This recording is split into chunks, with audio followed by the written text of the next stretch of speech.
stop. Here's the payoff to Rodriguez, and it's in the dirt, ball 4, and he is a leadoff base runner.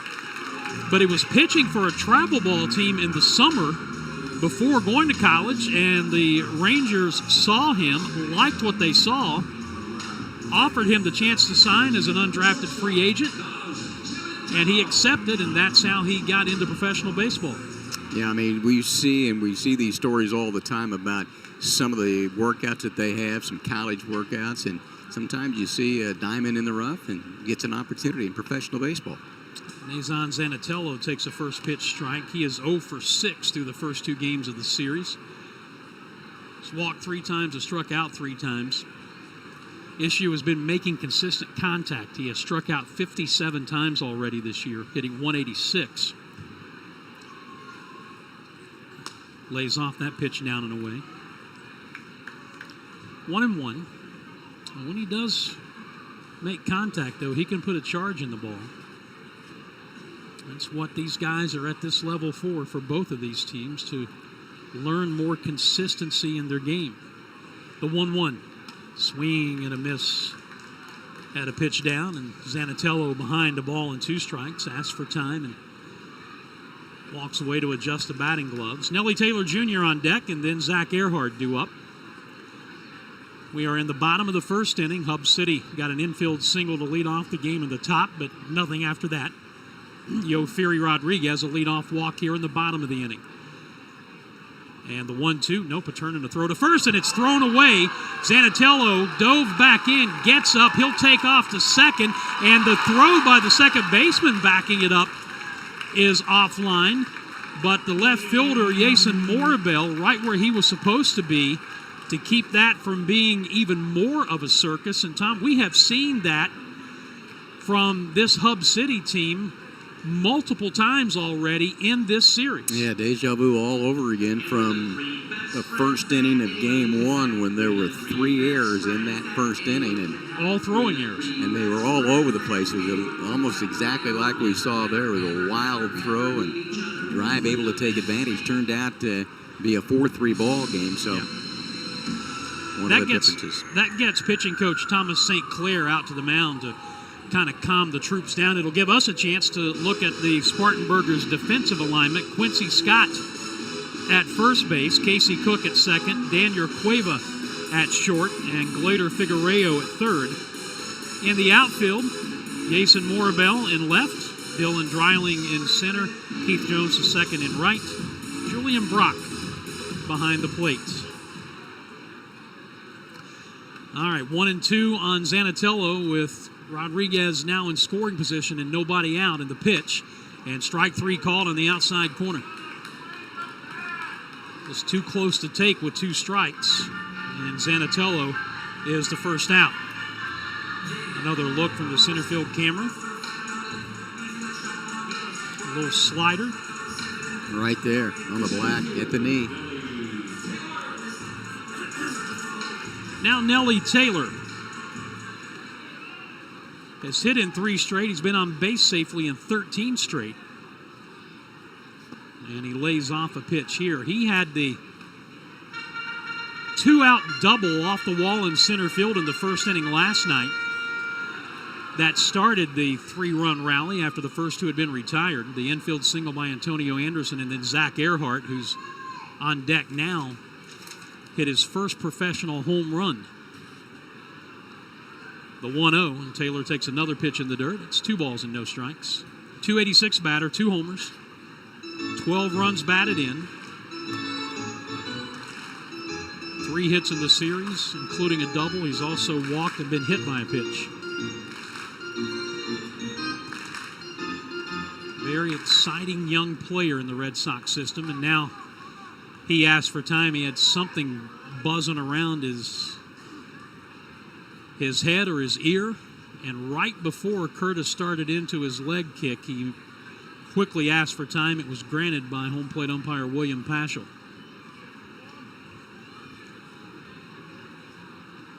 Now back in, and Curtis ready with the 2-0 pitch, and a ground ball right side. It'll be gloved by Casey Cook off to his left.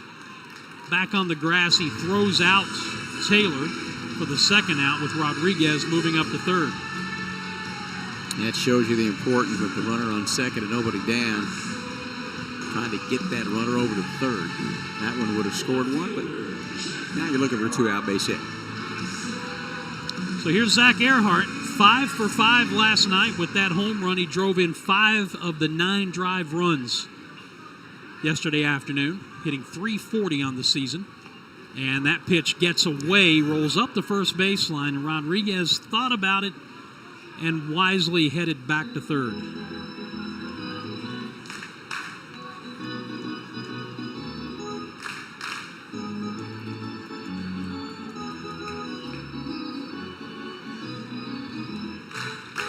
So looking for a 2-out base hit. The Drive have scored in the first inning in each of the first 2 games of the series. Here's the 1-0. And the fastball in there for a strike, 1-1. You know, for a guy who was a shortstop in high school and signed under the circumstances that we talked about, Curtis is a number 29 prospect in the Rangers organization. Here's a rocket into left center field. That's going to get up the gap. It's off the wall. Scoring is Rodriguez. Played on the bounce out there by Dreiling, but his throw into second not in time. That is an RBI double for Zach Earhart, who is absolutely ripping the cover off the ball right now. It's 1-0 Drive. I was going to say, there might not be anybody in professional baseball any hotter than he has. Stayed back, 86, off speed. That foot down, barreled it off, and good job by Dreiling out there. Got the 45-degree carom there and hustling all the way. You know he's going to go for 2, and he got in there, and it's number 9 on the year for him.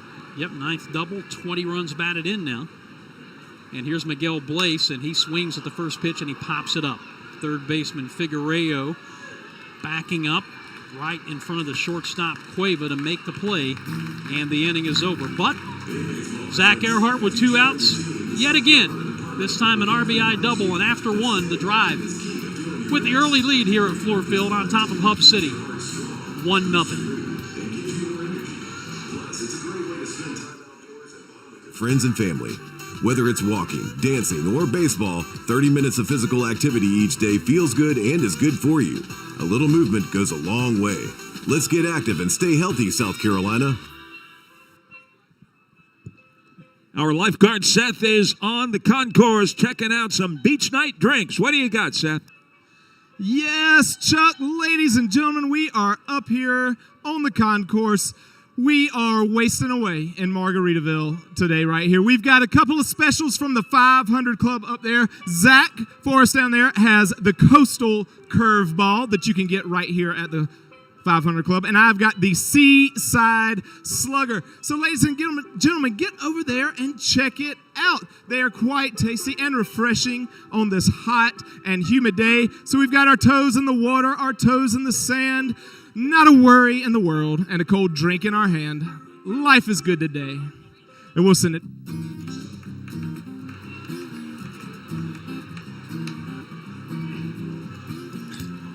Every fan's dream is to make the Hall of Fame, and now you can. The Hall of Fame Sports Grill, 531 Wade Hampton Boulevard in Greenville. Live sports, trivia, and fantastic food. Check out what they've got. See Alice and the folks there. Find out more at HallOfFameSportsGrill.com. 1-0 Drive as we move on to the top half of inning number 2. Hub City will have 5, 6, and 7 in its batting order. Jason Morabel, Casey Cook, and Glader Figueroa. Nice pan-back shot of the Green Monster, which is almost full tonight. Group on top of the building in the pavilion up there. And good Thursday night crowd here. Strike 1 to Morabel, 1 for 3 yesterday afternoon. Has only played 6 games. This game number 7, hitting 200 even with 4 runs batted in. Ball and a strike to him. Holobetz delivers, and it's just outside a ball. If you'd like to interact with Tom and I during the course of the broadcast, feel free to drop us an email, drivebooth@yahoo.com. Drivebooth@yahoo.com. Foul straight back, 2-2. Or if you're watching our booth cam And you know you are, right? You can leave a question or a comment in the comments section there. How many relatives you have, Dan? Well, right now, apparently 22, and there is the I don't know how close you want to get on that TV one. booth cam. 2-2 pitch. Strike three. Oh, no. Breaking ball, and he did not get the call.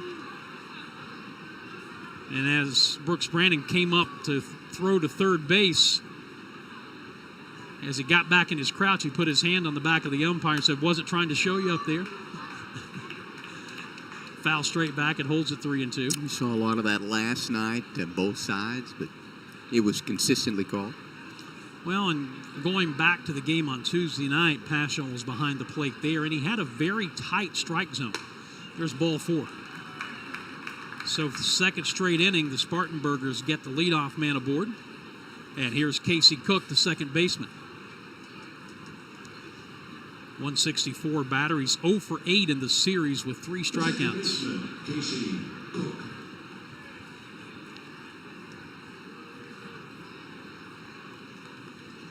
Left-handed batter, in the first pitch to him is popped up out behind short. Coming in is Zach Earhart, the left fielder, calling off everybody, including Nellie Taylor, the center fielder. Makes the catch, and there's one down. I think Zanatello could have gotten there with relative ease, but it's an easier play for Earhart coming in. And he did what he was supposed to do. He called him off. Key there is communication. Yep. So one down, here's Glader Figueroa. Like Cook, 0 for 8 with 3 strikeouts in the series, and he hits one a ton. Back into right field. Going back is Blaze. Warning track, gone. And for the first time in this series, Hub City has a lead. Third home run of the year for Figueroa. RBIs 12 and 13, and the Spartanburgers take a 2-1 lead. Yeah, he did not miss that one, and that's the 4th home run they've hit in this series, and they came in with 16 home runs. All of them had been in their new home park, so they've showed some power in this series so far. He knew it as soon as it left the bat. So for the first time in this series, a drive playing from behind. Here's Julian Brock. Swings and misses. He's the Burger King K-Man of the night, so section 101 hoping for some free food. Started behind the plate on Tuesday. Didn't play yesterday. Was 0 for 4 Tuesday night. And he's behind no balls and 2 strikes here. Hitting 159 on the season with 8 runs batted in. Holobet's with the 0-2, and strike 3 swinging, and at the very least, section 101 will get the coupon for the free ice cream cone. And if folks are new to us, and if that continues, there'll be Whopper. Yeah, it could be a 15-3 game, yes. And the only people left in the park will be the section that might win the free food. Second strikeout for Holobets. Here's Quincy Scott. He also has a home run in the series. His only hit, in fact, a solo shot. He's 1 for 7. He takes a strike. And that one bounces up there. One year, Dan, we were here at the end of the year, and there were some certificates left. Yeah, they just started flinging them out. It looked like New Year's Eve with confetti coming down at midnight, and you saw everybody scrambling, including us. Yeah. I mean, you and I walked away with about 15 cheeseburger coupons, but only had like a week and a half before they expired. Well, and I think also you could only use them at one place, and I think on your way home you went to 3 or 4. Yes. Gotta feed the family on a budget, man. Come on. 2-2. Oh. Still waiting on the big Poppy Burger here at the ballpark. Yeah. Leadoff hitter Keith Jones on deck. Holobets with the 2-2 pitch, and he just missed with the fastball. So he's run the count full on the number 9 hitter Quincy Scott. Spartanburgers have taken a 2-1 lead here in the top of the second inning on the 2-run homer by Figueroa, and there is ball 4. And boy, Holobets is visibly upset he didn't get that call in the outside corner. Second walk of the inning, and it will continue for the leadoff hitter Keith Jones, who had the infield single. And Dan, if you go back to Morabel, we'll get one more look from that center field camera. Yep, it's off the plate. The didn't get the call on 3-1, and then he walked him on 3-2, and same situation there. Didn't get that call on 3-1, and then went to 3-2, and he was able to draw the walk.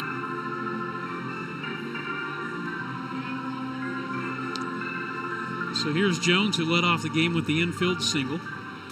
With the 2 wins in the series to open things, foul ball, the Drive and Spartanburgers have played 8 games so far this year, and each team has won 4.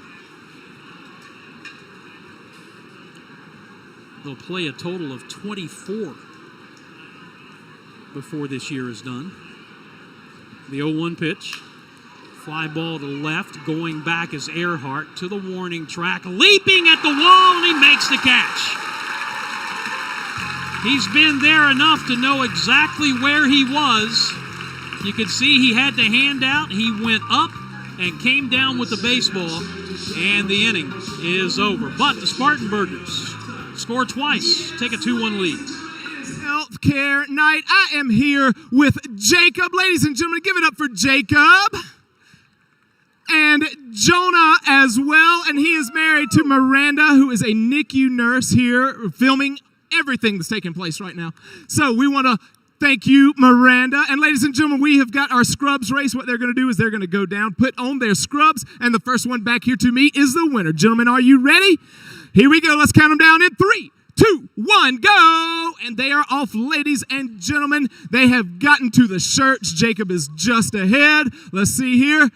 And he has made it to the pants. Jonah is catching up. Let's see who's going to get it. This is the tough part right here. He's got to get those shoes through. I see 1 leg, 2 legs. Jonah's just a little bit behind. Here comes Jacob. He's got his stethoscope. Oh, no, ladies and gentlemen, he is down. Let's see. Jonah's helping him out. 3, 2, and let's go. Let's see who's going to pull it off. Who's going to pull it off? And ladies and gentlemen, I can't call it. That is the greatest display of sportsmanship I have seen all night. Give it up for Jacob and Jonah and Miranda. And back up to you, Chuck. Tonight's scrub race was brought to you by Prisma Health Urgent today for damage repair, gutter repair and installation, insurance inspections. They do it all. Get your free inspection today. Find Bracken Roofing and Gutter on Facebook or call Kyle at 864-704-5993. First time in the series, the Drive are playing from behind. 2-1 Spartanburgers as Greenville comes calling here in the bottom of the second inning. Brooks Brannon, Marvin Alcantara, Justin Reamer. The trio due up. Brannon 0 for 3 with a strikeout on Tuesday night, hitting 198. And the first pitch from Curtis is hit on the ground to the right side. Sliding pick by Casey Cook, and the second baseman gets up and throws him out. And there's 1 down. Nice play, as always, of the right-handed batter, Tom, shading well up the middle and had to go a long way to get it. You know, Dan, when we get one more look at it here. Look, he's shaded up the middle again with the right-hand hitter, and you can take a picture of that. Almost everybody plays it that way. But he's played 27 of his 28 games at second base, and then Figueroa has played all 28 of his at third. Sometimes we see a lot of infielders move around at different positions, but those 2 guys have solidified those 2 spots early on. Marvin Alcantara takes a ball outside. 288 on the year, a homer and 14 RBIs. Has a hit in 7 tries here in the series with a run batted in. And he's ahead in the count, 2 balls and no strikes.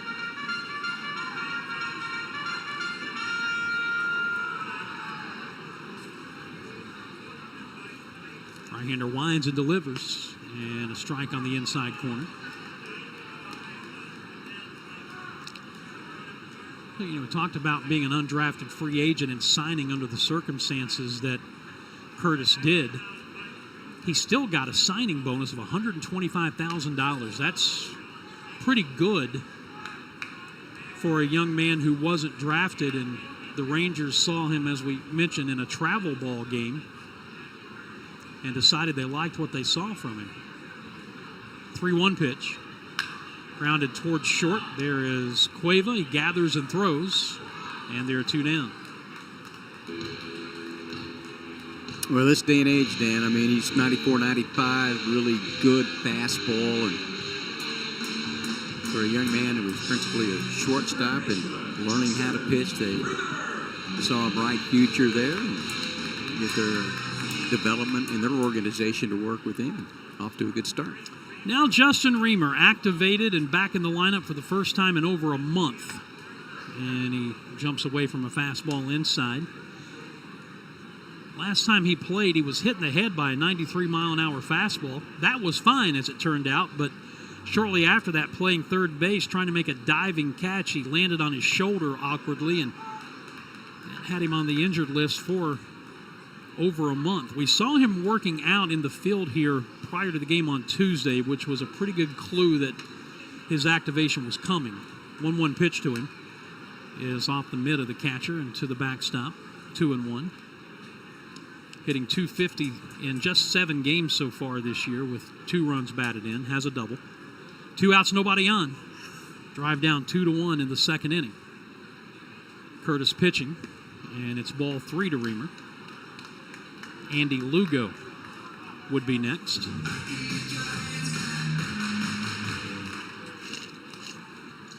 So Reamer trying to become a 2-out base runner. The 3-1 pitch, and he walked him.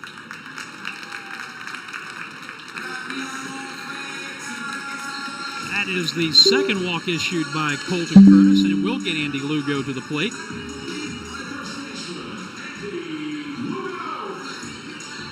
Having a nice season so far. .289, he's homered twice, driven in 10 runs. 2 for 4 last night, or yesterday afternoon. Didn't play on Tuesday. Leans away from a breaking ball, and it cost him a strike. 8 doubles, a triple. And went viral for a bat flip that won a game for the Drive in extra innings. Homestand prior to this one. The 0-1.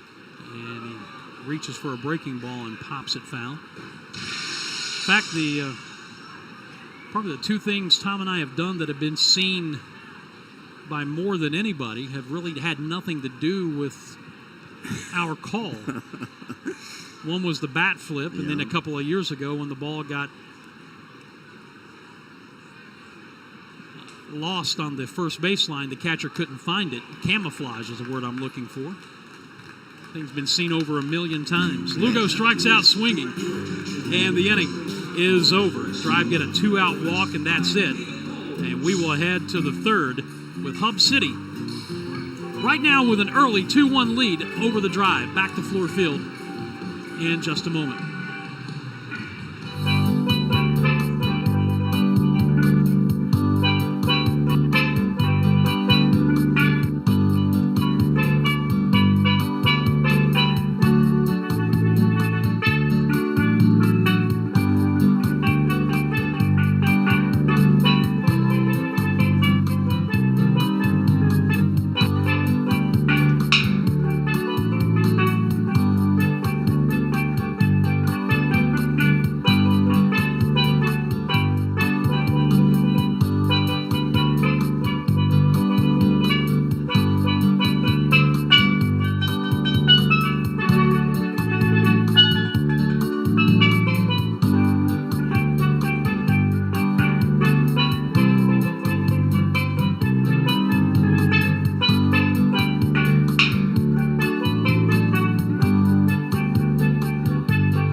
State Farm agent Ed Patterson is standing by to help you with great service and surprisingly great rates. Visit him today at Cherrydale Plaza in Greenville. Like a good neighbor, State Farm is there. We head to the third, 2-1 Hub City as they come to bat. It'll be 2, 3, and 4 in the order against John Holobetz. And here to call innings 3 and 4, Tom Van Horn. And it'll start with Daniel Cueva playing shortstop again tonight.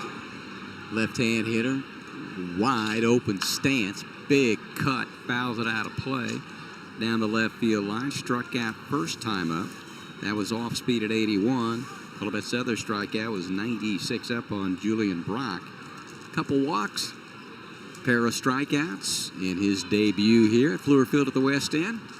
coming over in the trade with Milwaukee for Quinn Priester. In the dirt, that's a block there. Priester pitching a little bit of the major leagues for Milwaukee now. Yeferi Rodriguez, part of that deal as well. One of the top rated prospects in the Boston Red Sox organization coming over from Milwaukee. This ball is grounded up the first base side. Will it stay fair? And it does. And there is the tag. Lugo coming as hard as he could, hoping that didn't take a right-hand turn. And he's able to get it in fair territory. And Cuevo becomes the first out here in the top half of the third inning. Well, Lugo sees an easy out. He knows when he sees one, so he comes and makes sure that ball doesn't go foul. He doesn't give the opportunity. Well, and we talked about kind of a revolving door over there for Lugo. His 14th game at first. He's made 2 errors there. He's played 12 at third base. As the pitch to Arturo Disla is up, 94 up, a little bit too high above the zone.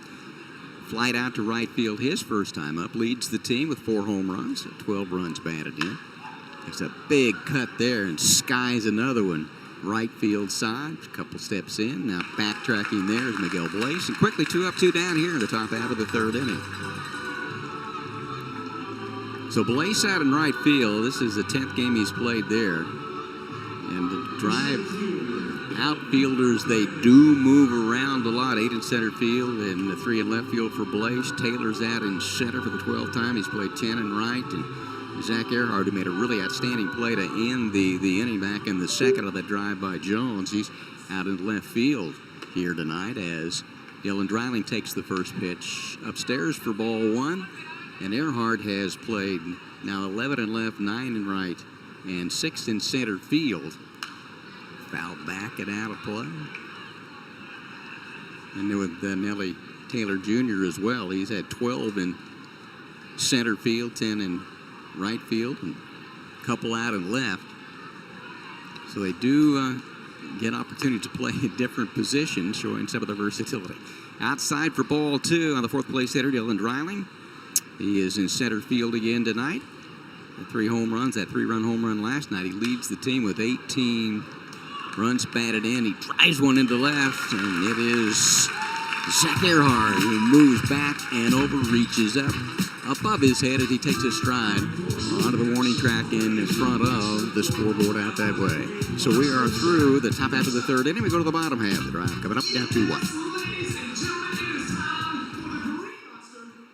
Balloon catch. Now we've got Margaret, Alice, and Spencer who are up top, and down low we've got Isaac and Kagan, and they are going to be, their siblings are going to be dropping water balloons. Whoever catches the most will be the winner. All right, Isaac and Kagan, are you ready? All right, Greenville, are you ready? Let me hear it. Here we go. 3, 2, 1, and drop. Got to get under it, get under it. Almost. Oh, we were close right there. Oh, there's one. There's one. Isaac's got one. Not quite. Isaac's got 2. Isaac's got 3. Come on, Kagan. You got to get one, man. Oh, Isaac and Kagan's got 1. There we go. 4 to 2. We got 10 seconds. Here we go.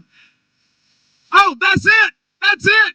Isaac is your winner. Give it up for Isaac. And that is your water balloon catch.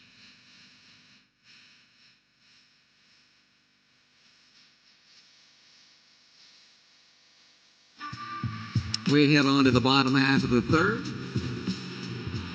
Hub City with a 2-1 lead on Greenville Drive.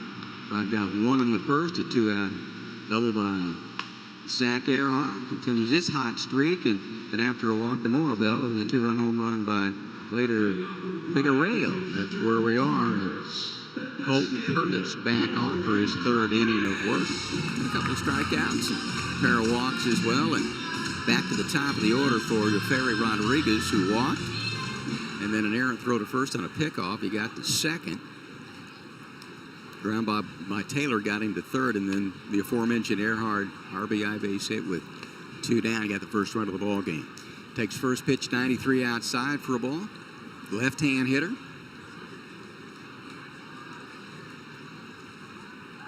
And the pitch goes off speed and drops it in there for a strike. Fastball 92-96, change. Indications are his best pitch in the low 80s, the high spin rate, throws the curve in the upper 70s, and also has a slider in his arsenal. Over the top on that breaking ball, down to the count, 1 ball, 2 strikes. Rodriguez at 6'1", 185 is 19. Signed at the age of 17, Milwaukee, and traded on April 7th to the Boston Red Sox. This one just inside, and Dan, we were talking about how he got here. He was traded on the 7th. He was in Grand Chute, Wisconsin, and he got to Asheville, North Carolina to play the next night. Here's the pitch. Swing and a miss. He got him. Dedication and modern travel. That's the 3rd strikeout. We're talking about his changeup.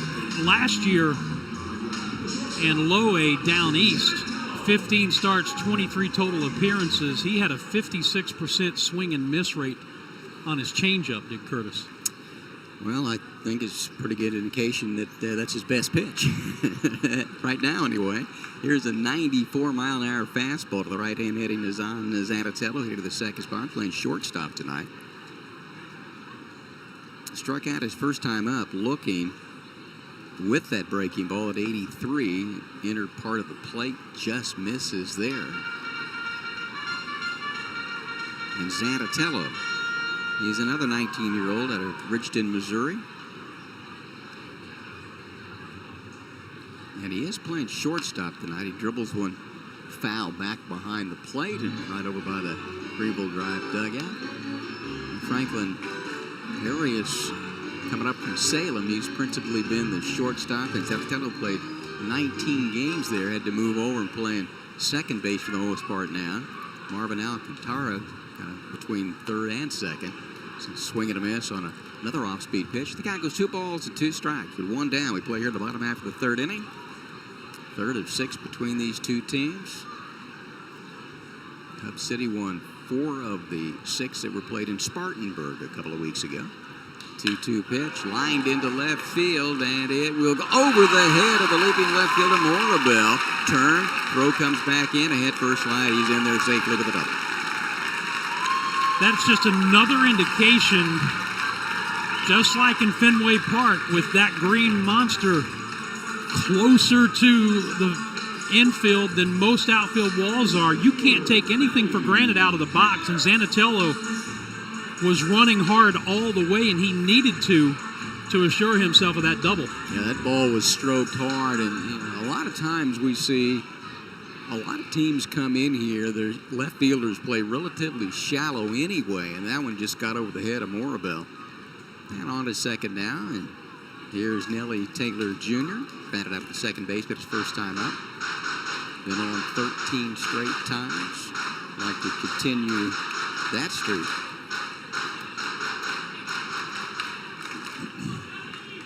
Shortstop trying to keep him close. Cueva, he hits it into left field for a base hit, and just the 90 feet. Had to go back and make sure he didn't get it. Good read by Zanatello, but Nellie Taylor on the outer part of the plate just able to drive it into left field for a base hit. Now you got first and third with 1 down. Down 2-1 here in the 3rd. And again, he's not going to get credit for exit velocity on that. He didn't pull the ball deep into the outfield, but what did he do? He hit it where they ain't.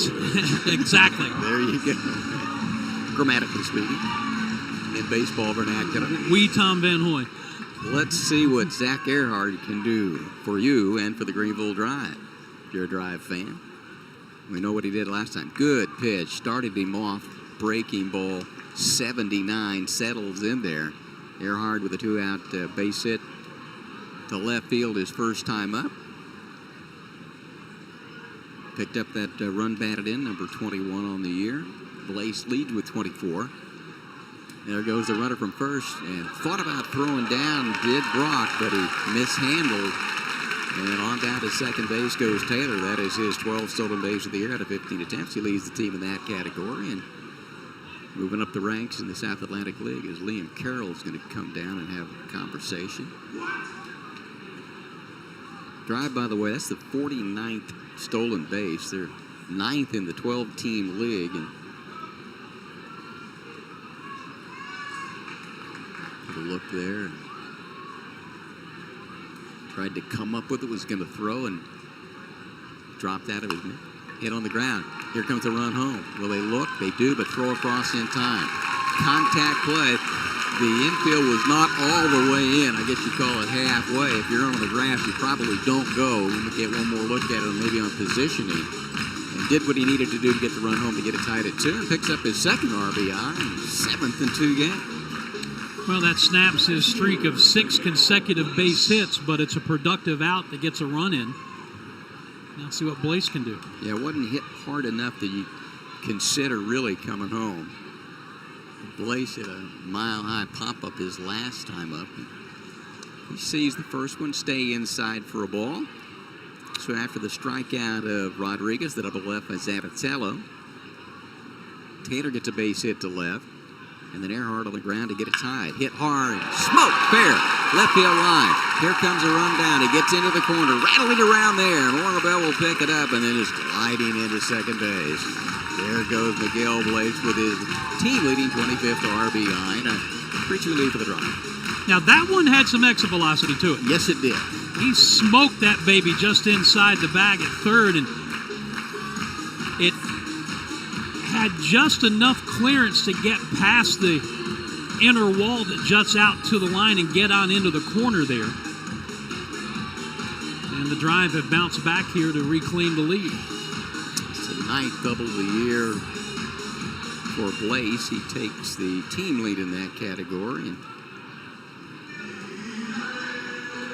Taylor's got 8 as well, and in addition to Earhart as well.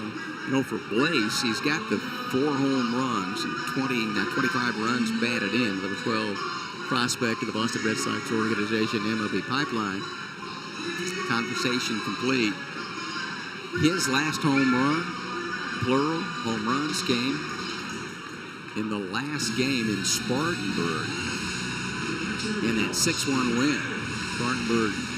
Spartanburgers won it 1-0-4-3 to begin and had a 16-8 win on that Saturday where the drive finished off with a 6-1 win. And there's Brooks Brannon now with 2 down. And a swing and a miss on a breaking ball. Fastball there, grounded out to second baseman his first time up. So once again, the drive doing an outstanding job getting some base hits with 2 out, getting runs batted in, and one of the keys that they've had success in this series so far, 10 of 18 with runners in scoring position, scoring 9 last night. Same pitch, same result, way out in front, and Brannon hit into the 6th spot, finds himself down, no balls and 2 strikes. And to take it a step further, Tom, 2 of the 3 runs have come on 2 out hits with runners in scoring position. They were 243 coming in, 5th in the league, 20 out of 101. The 0-2 pitch to Brannon, and he hits a line drive into center field. That's a base hit. Here comes Blaze. He's going to score easily. And it becomes a 4-2 ball game. And there's the 2-out base hit we were talking about. Well, Curtis had gotten ahead of Brannon with a couple of good breaking balls down and away, but this one hung in the middle of the plate, and Brannon, to his credit, didn't miss it.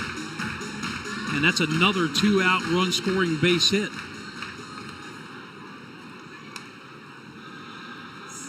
And the Drive have been able to utilize that here. Got the 2-out, 3-run home run from Zach Earhart in the first inning last night, part of a 3-0 beginning that game, led 7-8 after 2. Here's Marvin Alcantara. He'll take first pitch. It's a called strike and fires that fastball in there. Grounded out of the shortstop his first time up. 288, a home run, 14 runs batted in. Generally makes good contact. Has struggled a bit here lately. Got off to an outstanding start this year.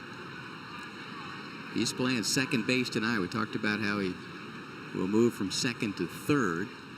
Big cut there, 93. So comes back fastball ahead of down, no balls and 2 strikes. But contact is the key, Tom. He's only struck out 13 times this season, which is one of the fewest for what you would call the regulars in the Drive lineup.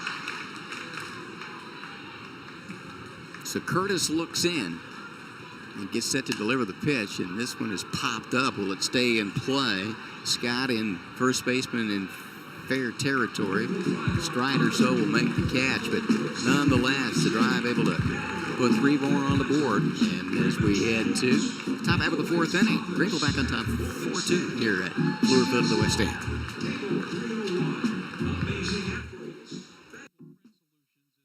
Stone Healthcare, Capstone Church, USI and Paycor, Harris School Solutions, Tapestry, Suzuki Strings of Greenville, Polymed, Gallivan, White and Boyd, PA, Greenville Post Acute, Salvation Army, Flat Rock Eagles Baseball, Eastside High School Softball, Caffeinated Cowboys in the house, Elevation Church, and the South Carolina Department of Public Health. Thank you all for spending your night with us.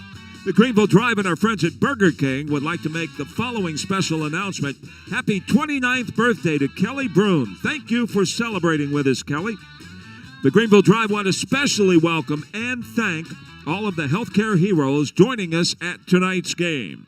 At this time, we ask that anyone working directly or indirectly within the healthcare industry please stand and be recognized. You're looking for some good pizza, and who's not, right? Todaro Pizza, just down the street from the ballpark on Markley. The lunchtime buffet on Wednesday nights. It's dollar slice night from 6 to 10. Monday is cheap pizza night from 5 to 10.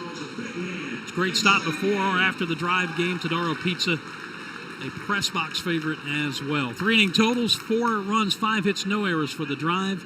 2-2-1 for Hub City. Well, John Holobetz in his debut here at Fluor Field, recent trade. Part of that trade and the player to be named later. We talked about Euferio Rodriguez, also going to get a competitive balance draft pick, which will be a big one as well. And new to the organization in his first start at home, had a pretty good one at Rome his first time and got the win. Won 5 innings and gave up 4 runs, 1 of those earned. He'll begin the 4th inning. Jason Morabel with a strike, and this one popped up down the left field line, and that's going to get out of play. And a big hop almost got into the club level back there. Man. So what kind of a competitive balance pick you think you and I would draw in a trade? Well, let's see. Did they stop at 50 rounds? Look out. 40 is where they stop now. Foul ball. Yeah, it used to be. What it used to be, like 120 or something. I mean, now it if you played American Legion ball in Southeast Kansas. It was over 50. Yeah. You might get selected, huh? And here's the next pitch, and it's popped up. Let's see who takes control of this one. How about Justin Reamer? And he has it. Nice to see his first play over there. And pop up and make that catch. It's really good to see Justin Reamer back. Is when he got hurt, he'd been hit by a fastball, clocked at 93. His previous at bat, and I think it was the next half inning, went in and made a tumbling, diving play and landed on that shoulder, and he's been out since that Winston-Salem series. So 1 up, 1 down, and here comes Casey Cook. He flat out to left his first time up. Morabel came in hitting 200. He walked and scored back in the 2nd inning, the 2-run home run by Figueroa. But when you start with Morabel in the 5th spot, he's hitting 200. The next 4 are sub-200. And Cook hit the ball hard his last time up out of the left field.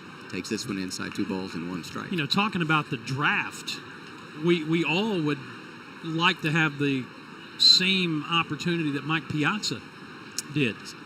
Remember that story? Yeah, that was the 66th round. 62nd round. 62nd, okay. The 1,390th player taken in the 1988 draft. Wow. As a favor. Yes. By Dodgers manager Tommy Lasorda to Piazza's dad. 3-1 pitch is grounded to the second baseman, and it is Alcantara there tonight. He makes the play. Yeah. 62nd round, 1,390th play. They took 1,389 players in that draft before they took Mike Piazza. Get a good look at Figueroa his last time up, and that provided a brief 2-1 lead before the Drive got the 3 runs to the bottom of the 3rd inning. That was his third home run. He now has 13 runs batted in. Well, in the NFL draft, the last one taken is Mr. Irrelevant. Mr. Right? Irrelevant, yes. Yeah, that's nowhere near 1,822. No, it's just over 300, I think. So 1 ball, 1 strike. The left-hand Eddie Figueroa. He hits a high fly ball. Reamer in foul territory, the third baseman, and he'll make the catch. And nicely done again by John Holbrook. Doing an outstanding job. Second consecutive inning. He's gotten 3 in a row. We get to the bottom of the fourth. Coming up in the drive with a 4-2 lead here on Hudson City at Fluor Field. What a beautiful night. And Landon, give it up for Landon. And they are playing the leaky mug race. What they're going to do is they have got their mugs. Each mug has some holes drilled in it. They are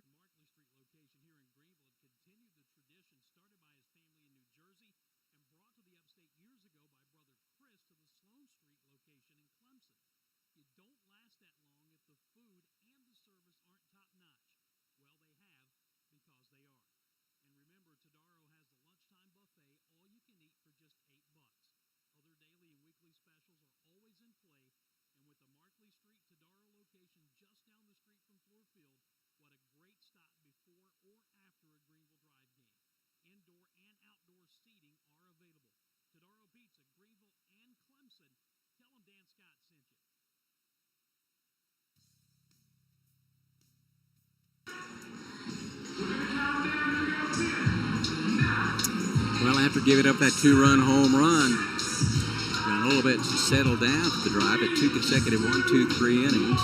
53 pitches, Tom. We didn't get a chance to talk to Liam Carroll today. He had a meeting, so we didn't have our regular session with him. But the previous 2 drive pitchers have been on a 65 pitch limit, the starters. So if that's the case, 53, he'll have a shot to get through 5 innings today.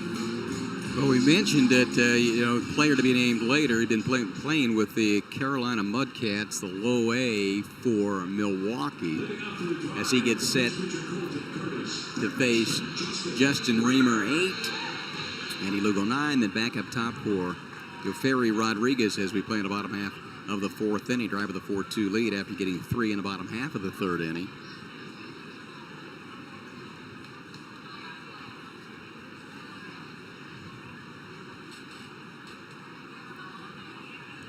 And Curtis will deliver this pitch and fouled out of play down the right field line. You're given those pitching numbers, and for Holobet, he had 68, 67, 78, 80 plus, and then 77 his last time out for the drive. So he is. So maybe he will get extended a bit. And inside for a ball, 2 balls and 1 strike, and he's pitched 5 innings, 2 innings, 5 2/3. Delmarva, 5 1/3, 5 1/3, and 5. So what he has done this year, he's gotten his teams deep into the game. Up high for a ball, 3 balls and 1 strike to Justin Reamer. Nice to see him back. He walked his first time up. He was here last year, 28 games, hit 240, 4 doubles, 24 strikeouts, 19 walks. And he'll see this one sail outside. 93-mile-an-hour fastball. And he's walked a couple times. We talked about taking that 7-0 lead in game 2. Got 3 in the first with Earhart's 3-run home run, and then got 4 more in the second. 3 of them were walks that came around to score. So the Drive have done a really good job in that regard, given some free 90 feet, so to speak. And first pitch outside to Andy Lugo. Lugo struck out his first time up. That was on a breaking ball at 81 miles an hour. And now Curtis will work from the stretch pretty much straight away. The center fielder shaded a little bit to the left, and Stryling again tonight. Called strike, settles in there. 1 ball and 1 strike. Lugo, 289, a couple of home runs. 10 runs batted in. Right-hand hitter, hits in that 9th spot. Pretty good guy with an average like that. Hit number 9 with Rodriguez set to come up. There goes Reamer. Swung on, slow bounding ball to short. Cueva has it, fires across, and in time to get Lugo, but with Reamer in motion, he advances on down to second base. He's there with one down. And now back up top for the aforementioned Rodriguez. He walked. Eventually would score on that two-out double by Zach Earhart to take that brief 1-0 lead in the bottom half of the first inning. And he struck out his last time up. And he drills one foul down the right field line. He's going to kind of finish that story. Went from Grand Chute, Wisconsin to Asheville. All of us was in Myrtle Beach and went to Rome, Georgia when he made that transition to the Boston organization. The 0-1 pitch lays off one outside. Even got it 1 ball and 1 strike. Not as much of a weather differential for Holubets as there was for young Mr. Rodriguez. You know, the Portland Sea Dogs ever going to get to play? I think they've had 11 games, either snowed out, rained out, weathered out, breaking ball called strike 1 and 2. It doesn't seem like they get to play very much anymore. And then you were telling me today, I guess another former Greenville Drive player is in the major leagues. Christian Koss, yes, who was here, a couple of years ago.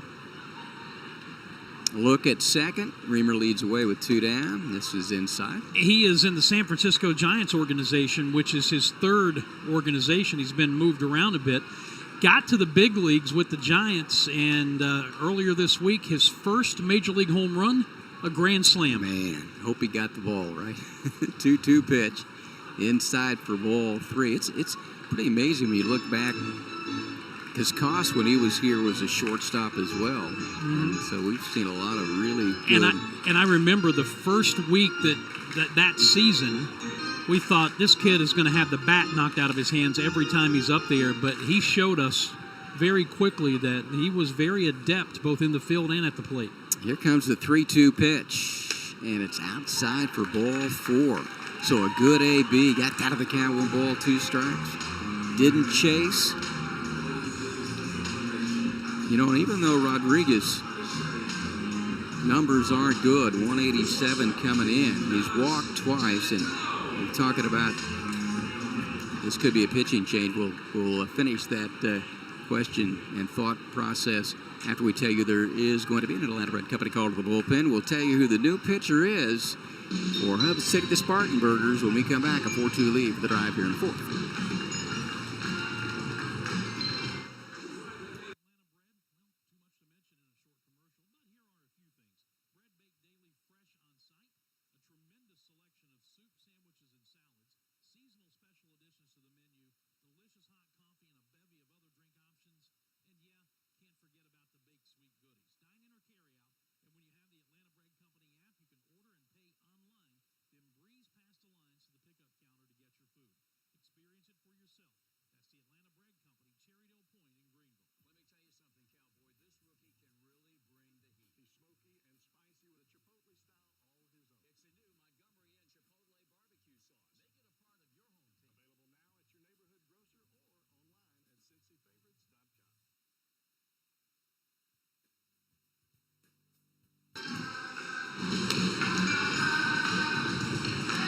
Hub City making the Atlanta Bread Company call to the bullpen, bringing on right-hander Joey Danielson. 6'3", 245. He's 24 of Eden Prairie, Minnesota.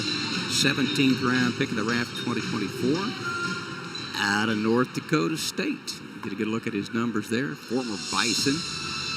1-0 ERA, 1.62. Very good. 13th appearance.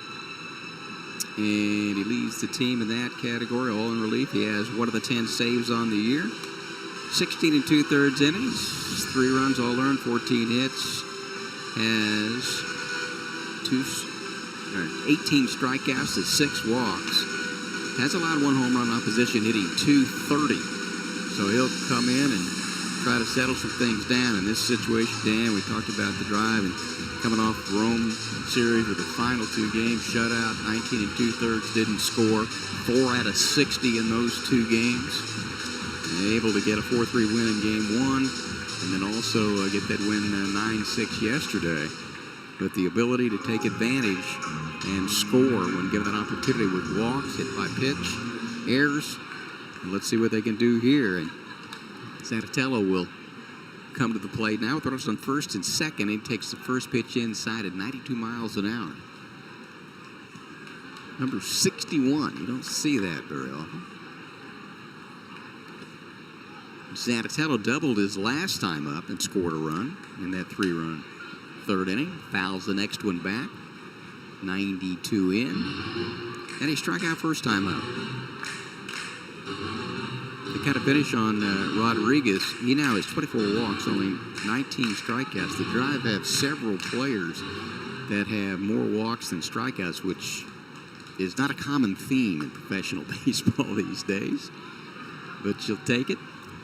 Just off the plate there, and the tape as well. 2 balls and 1 strike on Zanatello.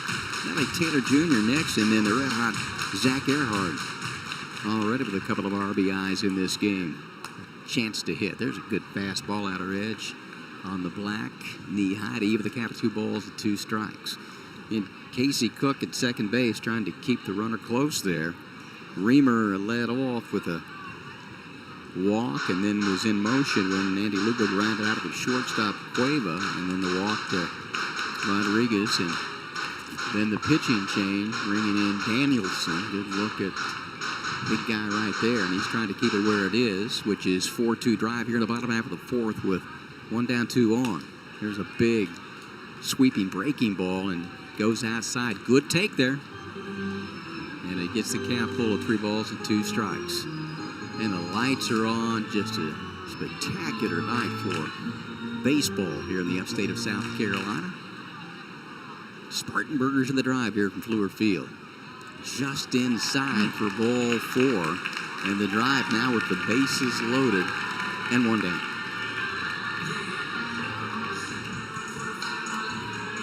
And we told you a little bit about this last night. The Drive, 237, 8th in the league with bases loaded, 9 out of 38. 2 doubles, the rest singles, 21 RBI, 11th of the league, and Spartanburgers are good in that category. They've had 3 bases. Well, they have fewer hits, but they have 3 grand slams. Swing and miss by Nelly Taylor. Let's see what he can do. He singled his last time up, picked up a stolen base, as well as 14th of the year, grounded out to the second baseman his first time up. Bases are jammed now, 1 down. Bottom half of the 4th inning, Drive trying to add to a 4-2 lead. Outer edge, good breaking ball. Brought it in the back door. Crowd doesn't like it, but got the call, and now Nelly Taylor will call timeout. And then you'll get one more look at it there, and probably depends on what color glasses you have on, whether you thought that was low and outside or a strike. He's talking a little bit to Zach Earhart there. We saw Taylor, wasn't it, last night, Dan, that called out on strikes. And we have a little bit of a delay as beach volleyball, and it's beach night here, and having to retrieve that successfully was Morabel, but I think it was a pitch. He wasn't addressing the pitcher and got called out. Third strike last night. He was in the box by the 8 seconds, but it wasn't addressing the pitcher. Well, and need to protect here. And fastball stays up. 1 ball and 2 strikes. He's been good in May, hitting .333. Been on base now 14 straight. Good on base slugging OPS in May as well. He's been solid out of that 3 spot, playing center field tonight. And the pitch, he hits a high, towering fly ball on the infield. And now taking control is the third baseman, and it is Figueroa, and hustling out of the way to get over to third base with Cueva in case something happened there. And a big out there, and now having to get a big 2-out base hit, and this is a guy that's been able to do it. He did it back in the first inning and scored the first part of the ball game. Did Rodriguez on that double by Earhart, and then he had an RBI single on the ground ball to shortstop his last time out. Right-hand hitter, 4th-round pick out of Oklahoma State last year. Takes first pitch, breaking ball, called strike. He was taken to the 13th round by Boston out of high school. Went on to OSU. Last 15 games coming in, .532, 25 out of 47. Just been remarkable what he's been able to produce the last 20 games as well. Boy, good job in the dirt, sliding Julian Brock over to make that stop there. It is a Hub City team with 22 wild pitches, 26 hit by pitch, which is the third most, and they've had 10 pass balls, which is the second most in the league as well. But a good job that time by Brock. Way outside, and another one on a backhand in the left-hand batter's box. And it goes 2 balls, 1 strike on Zach Earhart. I'm going to give you enough notice now so you can start working on it maybe in the next inning, but the attendance figure's in. Okay. Here's the 2-1 pitch. It's hit into right field, but right there, reaching up over his head. Hit hard. It hung up, though, and Keith Jones, the second, will make the play with a final out here in the bottom half of the 4th inning. So a promising inning for the Greenville Drive. They'll leave them loaded after the 3 walks. We're through 4 complete, 4-2 drive. Dan Scott, play-by-play, coming up in a moment. Well, we've got some big news. The Greenville Drive and Table 301, the premier restaurant group in Greenville, are partnering to open a brand new sports bar restaurant right over the left field wall on South Main Street. The restaurant will be named Lefty's West End Tavern and will feature sports bar food done right, along with a wide array of beers, wines, and beverages that will make Lefty's just as friendly for the whole family as Floor Field. Think of Lefty's as Greenville's version of Cheers. Lefty's is the kind of place that will make you feel like a regular about 2 seconds after you sit down. So get ready to pull up a seat at Lefty's West End Tavern, the kind of friendly neighborhood place you'd expect from 2 of the most community-minded organizations in the upstate. Lefty's West End Tavern is opening in July. Visit leftysgvl.com for more announcements and updates in the days and weeks ahead.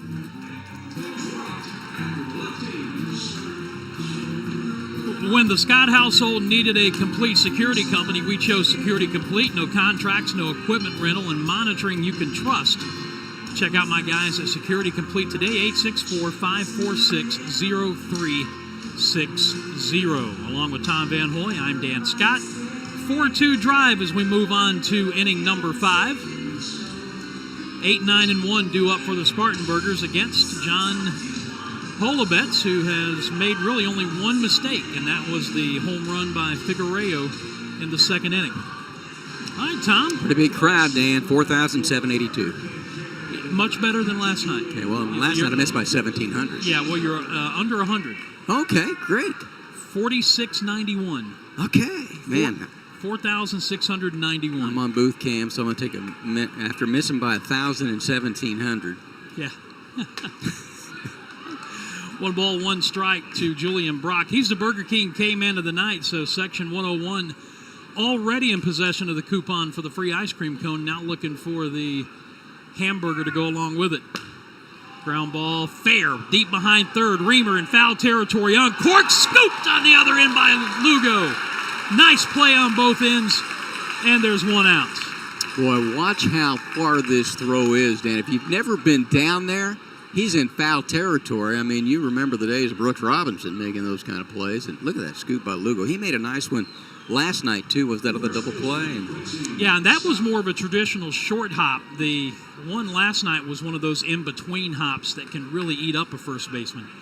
Here's Quincy Scott, who walked his first time up, and he takes ball 1.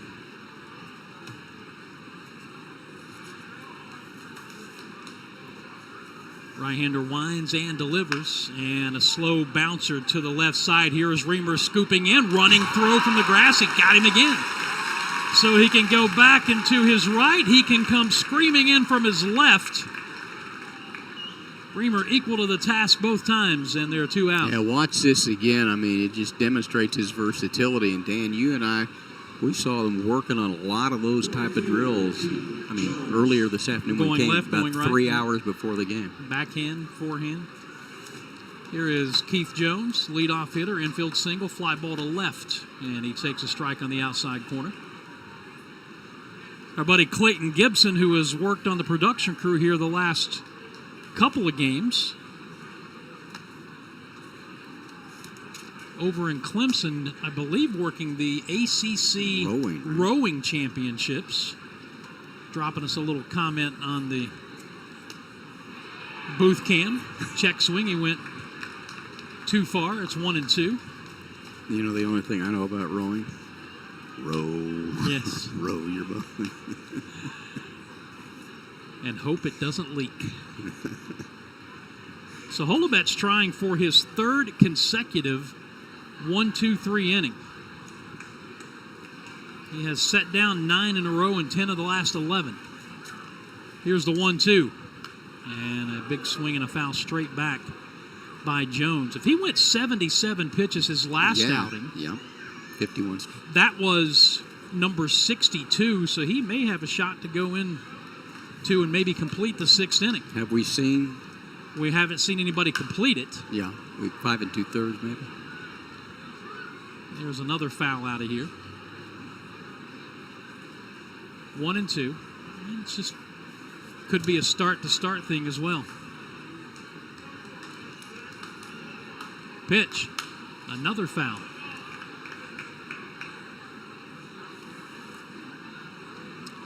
Say hello to our friend David Bishop, who is watching on Palmetto Sports and Entertainment tonight. And just missed with that pitch. Big grin on Holobet's as he thought he had him. So did Brooks Brandon for the third time tonight.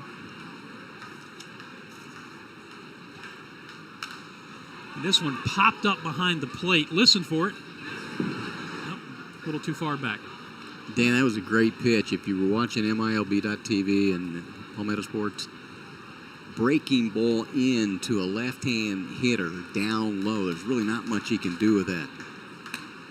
Inside with the fastball, 3-2. That one was inside. The umpires in the seats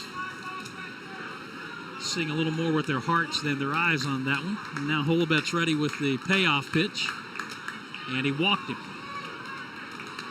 Second time that Jones has been on. The third walk issued by the drive right-hander, and that'll extend the inning for Daniel Cueva, who's struck out and bounced out to first.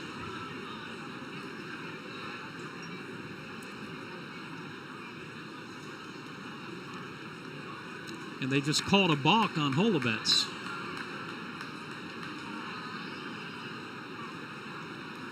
So that'll move the runner to second, get a look at it between pitches maybe, and see if we can figure out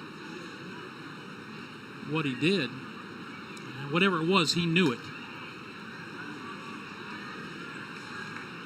1 ball and no strikes. We talked a little bit about this last night. We've seen so many balls. That's 15 on the drive so far this year.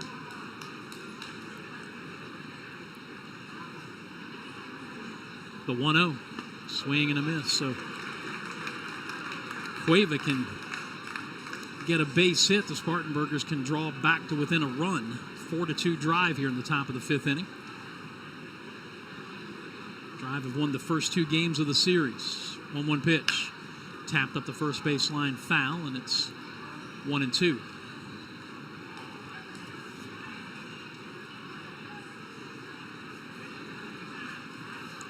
Should he reach, Arturo Diesly is on deck.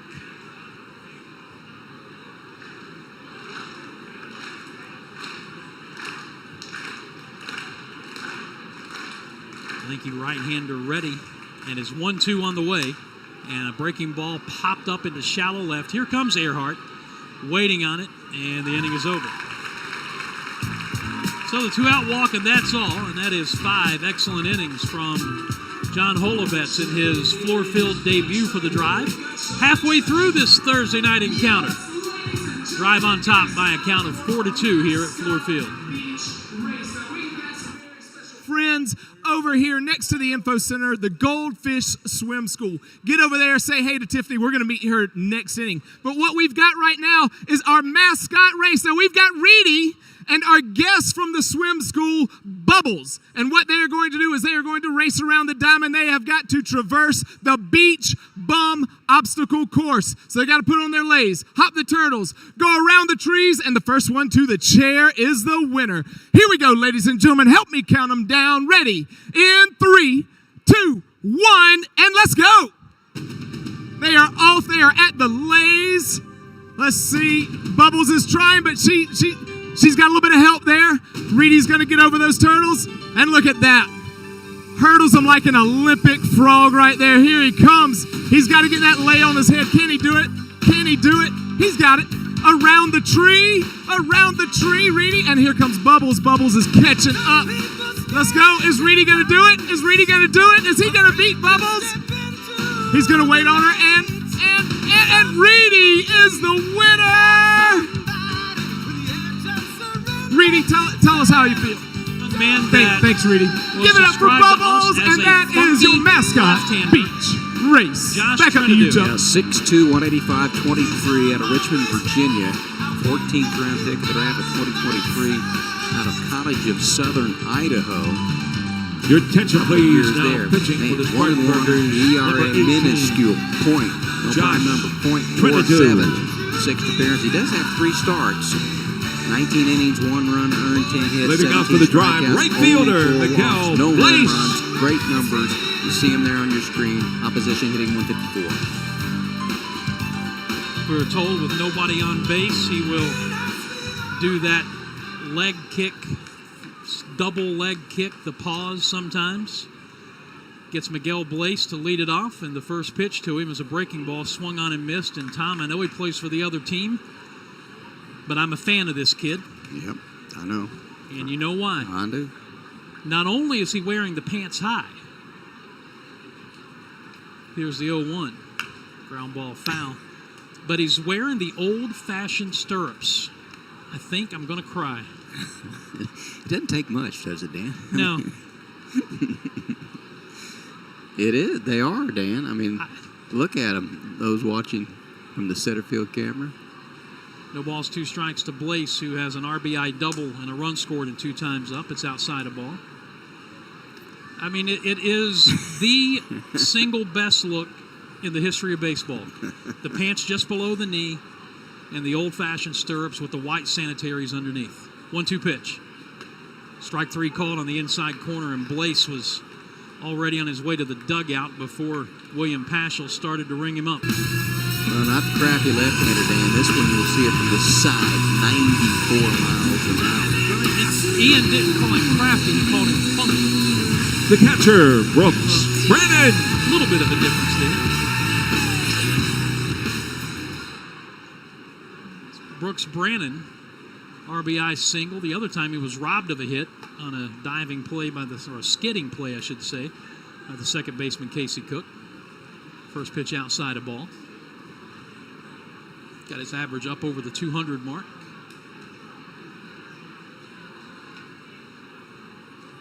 The 1-0. Swing and a miss at a breaking ball, and it's 1 ball and 1 strike.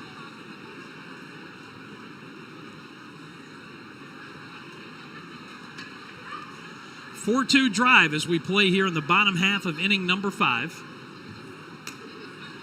on the outside corner.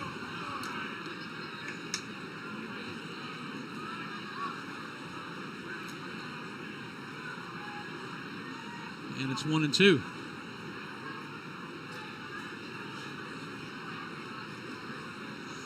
Marvin Alcantara on deck.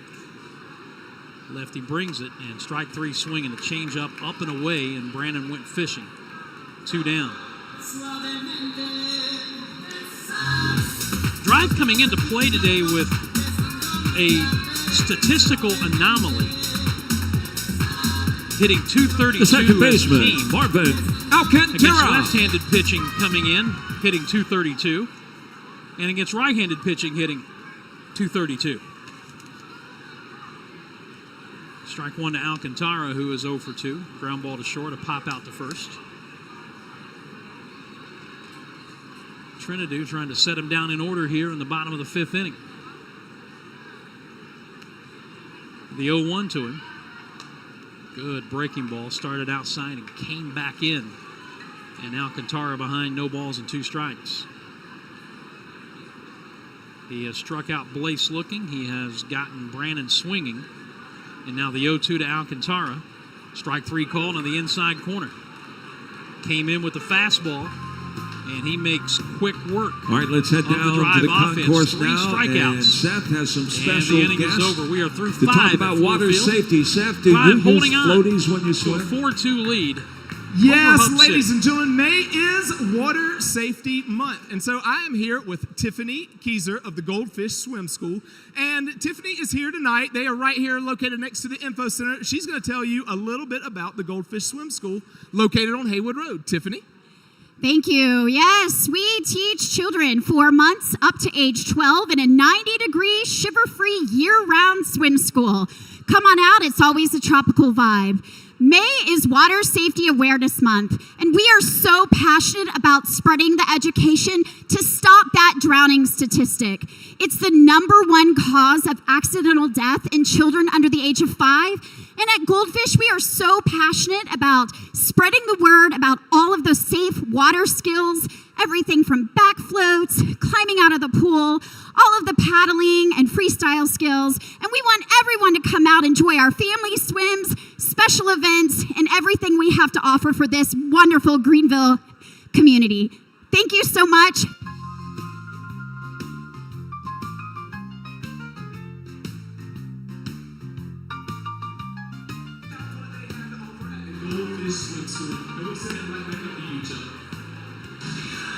Lake Bowen Baptist Church exists to deliver the gospel, disciple the Christian, and deploy the Christ follower. Find out more at lakebowenbaptist.com. John Holobet's going back out for the 6th inning. He will face 3, 4, and 5, Diesla, Dreiling, and Morabel. He has thrown 72 pitches, so we'll see how far they let him go. Diesel has been up twice. Twice he has flied to right. And he's hacking at the first pitch, and he comes up empty.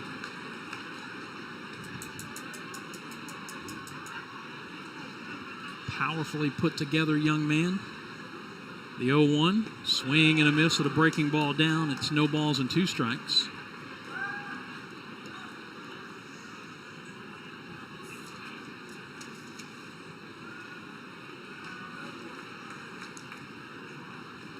Holobet's trying to put him away right here.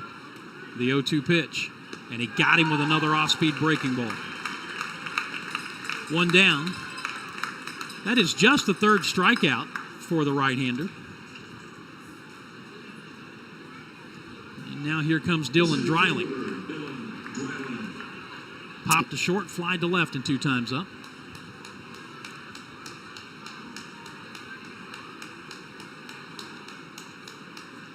First pitch to him is lifted in the air to left field, going back, getting turned around, and now making the catch is Earhart. And there are 2 outs. Little 360 spin there. Yep. And you know what? 4 pitches to get 2 outs, Tom. He's going to get a chance to finish this 6th inning. And if he does, he'll become the first drive pitcher to go 6 complete this year. Jason Morabel has walked and scored and popped out to 3rd, and he takes strike 1. Well, at low A, 3-0, ERA 3, 24 innings, 31 strikeouts, 5 walks. Bounced that one up there. It was really good.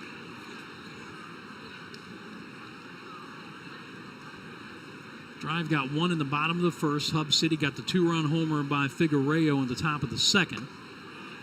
Ball low.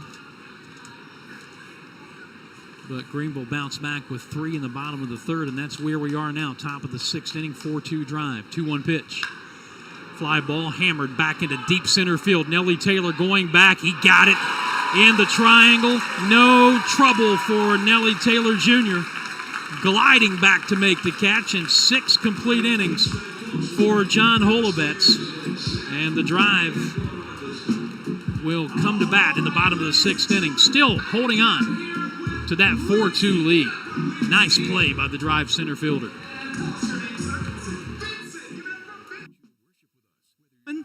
It is time for our flipper race. Now, we don't have the beach here for them to swim through, but they're going to race. They have to go down, put on the goggles, and the first one back to me is the winner. All right, Vincent, are you ready? Lindsay, are you ready? Greenville, are you ready? Count them down with me. Here we go. 3, 2, 1, go. Oh, and that's an interesting strategy Lindsay has. Will it work? Will it work? Vincent's high stepping. They have both made it to the bag. Trying to find those goggles. Can they get it open? They got the snorkel, got the goggles. Who's it going to be? Who's it going to be? Lindsay's got the backwards run. Can she do it? Who's it going to be? And it looks like it is Lindsay for the win. And ladies and gentlemen, that is your flipper race. Give it up for both of them.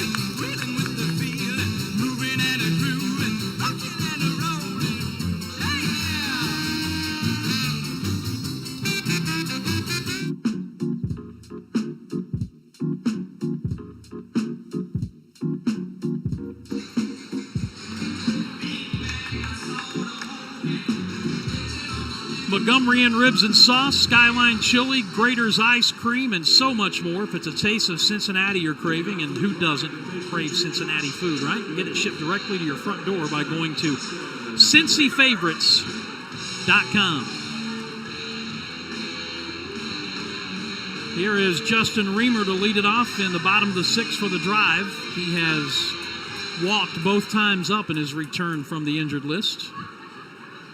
And Josh Trinidou, who struck out the side on a minimum number of pitches in the 5th inning, starts Reamer off with a breaking ball, strike 1.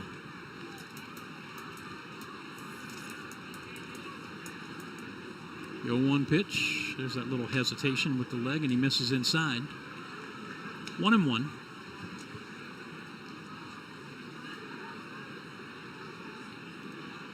.645 for Game 4 of the series tomorrow. Ball 2.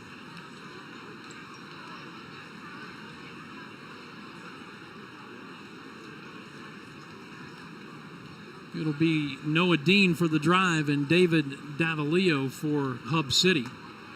Here's ball 3, a breaking ball that missed up.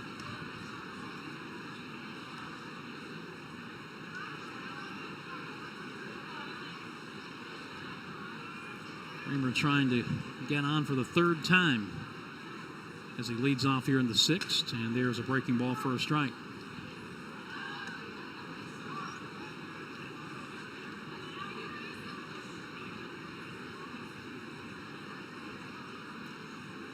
Reamer walks away for a moment, now back in. And the payoff pitch on the way. And it's dribbled foul at the plate.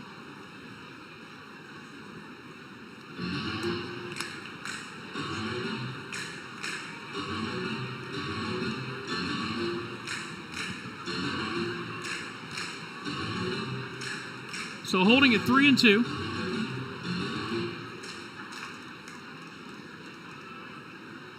And he shoots this one foul down beyond the first base dugout and caroms out into right field.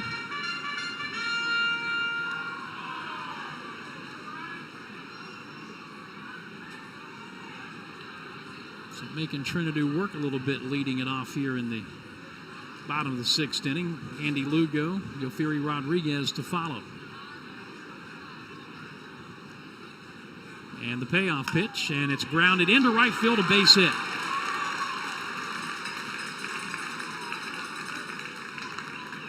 So Reamer has been on all 3 times since his return to the lineup. That's the 7th hit for the drive. Excuse me, the 6th hit for the drive. And now here's Andy Lugo, who has struck out and grounded to short and 2 times up.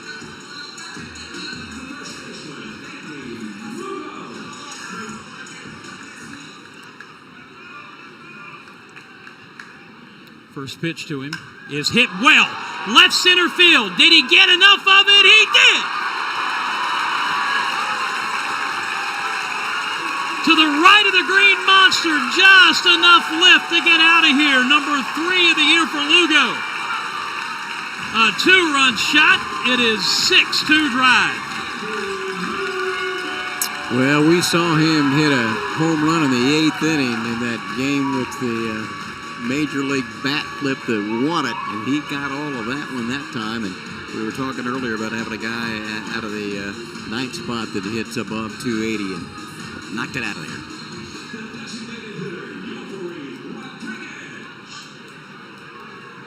So you missed a big opportunity in the 4th inning, bases loaded and 1 out, and couldn't score. And then off of the guy who's been probably their best pitcher this season, Lugo, with a 2-run shot. And here's Rodriguez, high bouncer over the mound, charging the shortstop, no chance. Infield single. The old Baltimore chop for Yofiri Rodriguez, and he's on for the 3rd time. Yes, that was a operational definition of the Baltimore chop. Went up into the nighttime and able to beat it out there. Great speed anyway. The only chance they had to get him is if that ball could have been fielded by Trinidad, and once it cleared the mound, it didn't matter if Cueva was able to field it cleanly or not. Yeah, Dan, we were talking about Trinidad when he came in with that ERA of .47. He had given up one earned run in 19 innings, so that's a big hit there. And you go back to that at-bat by Justin Reamer as well. A little bullpen cam there for you as well, and he stayed back on a breaking ball at 82 on the outer part of the plate, and he hit it to right field. If you try to pull that ball, just a weak ground ball to the left side of the infield. Yep. So Reamer set it up, and then Lugo finished it off.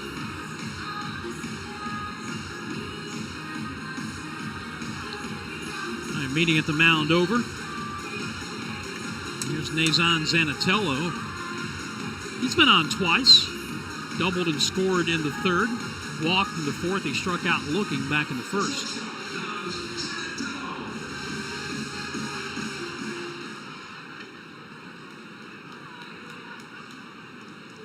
First pitch to him from Trinidad is fouled out of here right side. So the drive in this game, Tom, now have hit those indicators that I track. They've got the 6 runs. When they score 6 or more this season coming in, they're 11-3, 5-16 when they score 5 or fewer.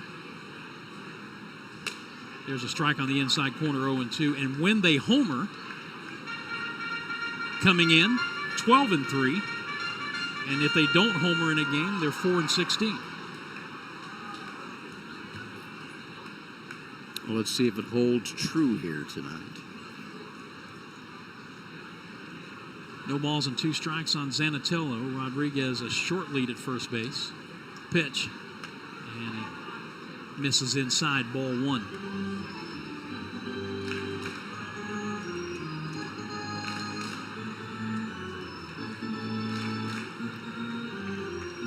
Let's see if Zanatello can put it in play here. Breaking ball down.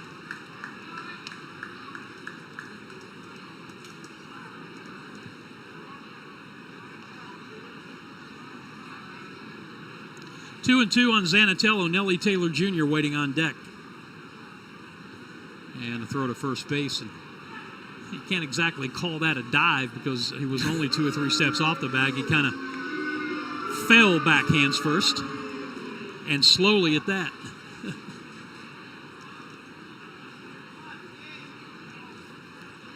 2-2 pitch, and he stays alive with a foul ball back.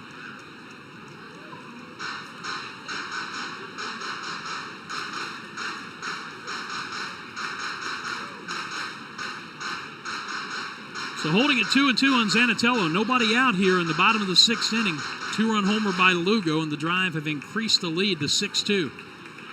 Again, the break-even pitch, and that one's way high, ball 3.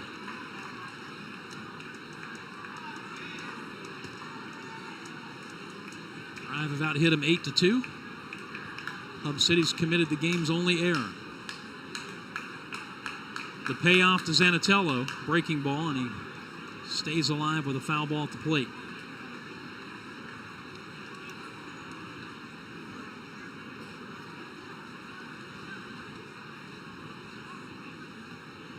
Boy, just a gorgeous night for baseball. The ballpark is full. Hear the buzz of the crowd. Home team is playing well.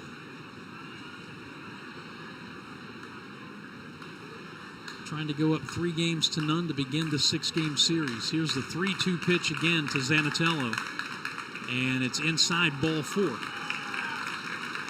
So he's walked for the second time.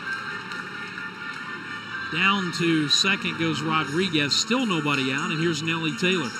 Tell you, Dan, that's good at bat. We've talked about Zanatello, a highly regarded prospect, number 24, Red Sox organization, MLB pipeline, and propensity for the strikeout, and good job there to foul off a couple really tough pitches and draw a walk. Taylor, a single and a run scored in 3 times up, takes a strike.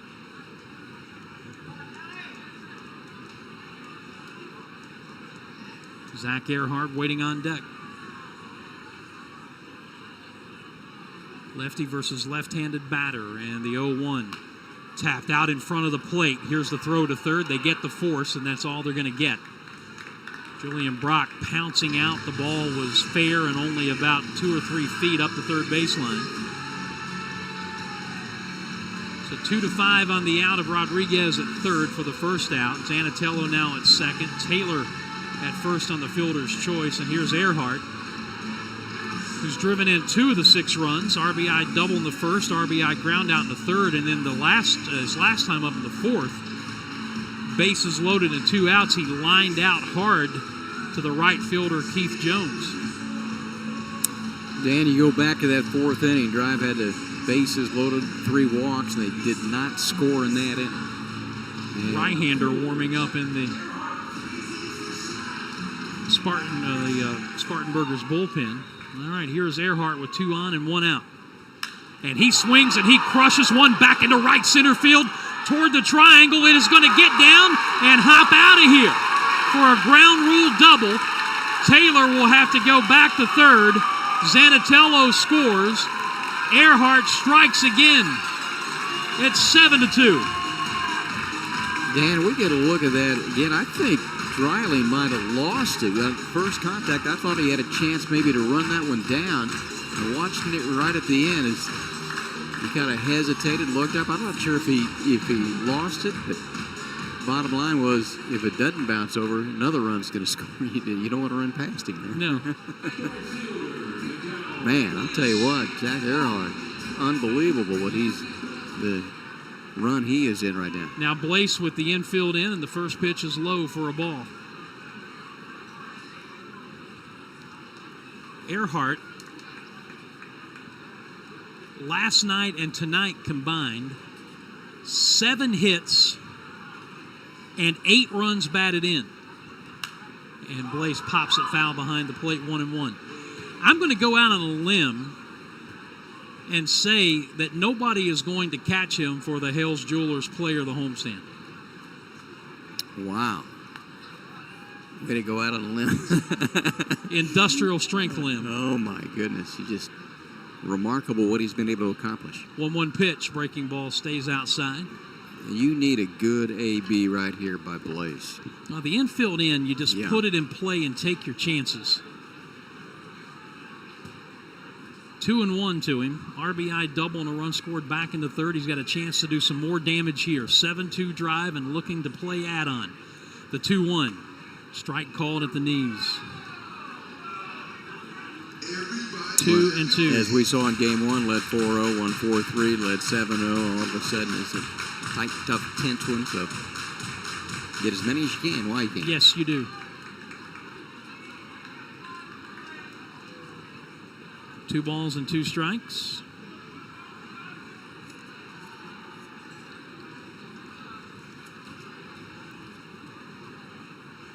Second and third, 1 out, infield in, the break-even pitch, and he misses inside ball 3.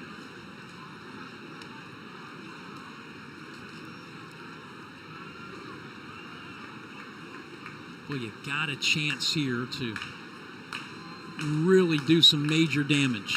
The payoff. And he hits it on the ground at the first baseman. And oh my goodness, not paying attention was Zach Earhart. They're going to throw back to third, and they throw it away. Here comes Taylor, and Earhart will end up at third. And now it went out of play, and he'll be awarded home. Wow. 3 unassisted on the out of Blaze for the second out, but then a throwing error on Quincy Scott allows both runs to come in and score.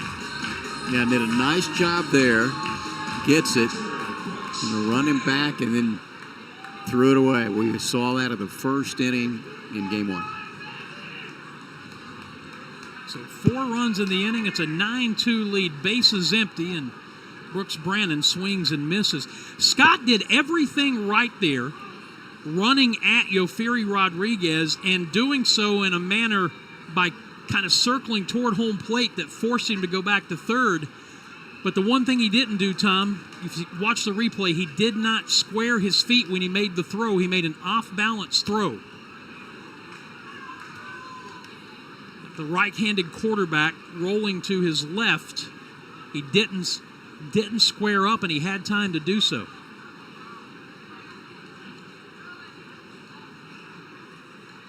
Oh-2 pitch. Strike 3 swinging, and the inning is over. Second time in a row that Brannon has gone down on strikes. But, he said, 8 men come to the plate, 4 of them score.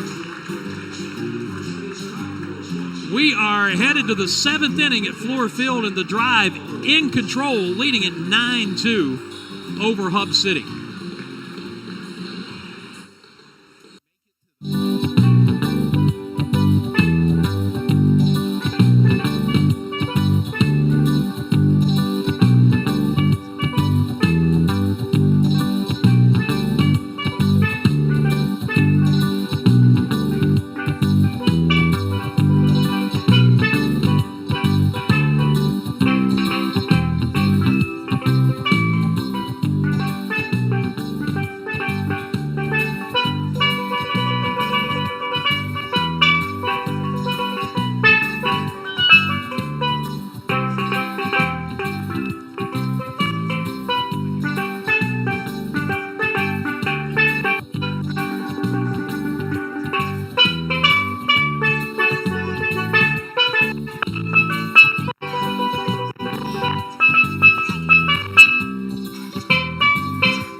Six inning totals for the Drive, 9 runs, 9 hits, no errors, and they have left 6 on base. And for Hub City, 2 runs, 2 hits, 2 errors, and they have stranded 3. Atlanta Bread Company called to the bullpen for the Drive as we move to the 7th to tell you about the new pitcher, which is Matt McShane, and call the 7th. Here's Tom. Yeah, get a good look at him there. 6'4", 220, 22. Out of Vincennes, Pennsylvania, 13th round pick of the draft of 2024, out of Pittsburgh, and part of the Chase Sugar trade with Boston on January 17th of 2025. So another youngster getting his opportunity here, and man, was John Holobat's outstanding in his first appearance here at Fluor Field, and it'll be McShane delivering the first pitch to the left-hand hitting Casey Cook. 6, 7, and 8 here. Now in the top half of the 7th inning after the Drive, but 4 on the board, 5 on the board, and lead at 9-2. And they'll appeal them and say, nope, 1 ball and 1 strike. McShane, 1-0, ERA 0. This is his 4th appearance, 7 1/3. No runs, 4 hits, 9 K. Hadn't walked anybody, so off to a great start. Fouled up the first base side. Nice play by the first base coach there to throw it out of play. Hey, Tom, can I give you Holobet's final numbers real quick? Yes, you can. 6 innings, 2 hits, 2 runs earned, 3 walks, 3 strikeouts, 80 pitches, 51 strikes. Pretty good debut, I'd say. Yep. Here's another one, fouled up the first base side. Stays 1 ball and 2 strikes. Casey Cook flied to left, grounded out to the second baseman. It's Alcantara at second, and Gerhard playing left tonight. So he's 0 for 2 tonight. 0 for 10 in the series, and he was 3 of 18 the first time these two teams played. 6 games in Spartanburg, and swing and a miss. 95. and he'll take a seat. And Shane comes in and gets his first strikeout, and the 4th of the night for the Greenville Drive. So here's Glader Figueroa. He had a 2-run home run back in the 2nd inning. There was a walk to Morabel, a fly out by the aforementioned Cook, and then the 2-run home run.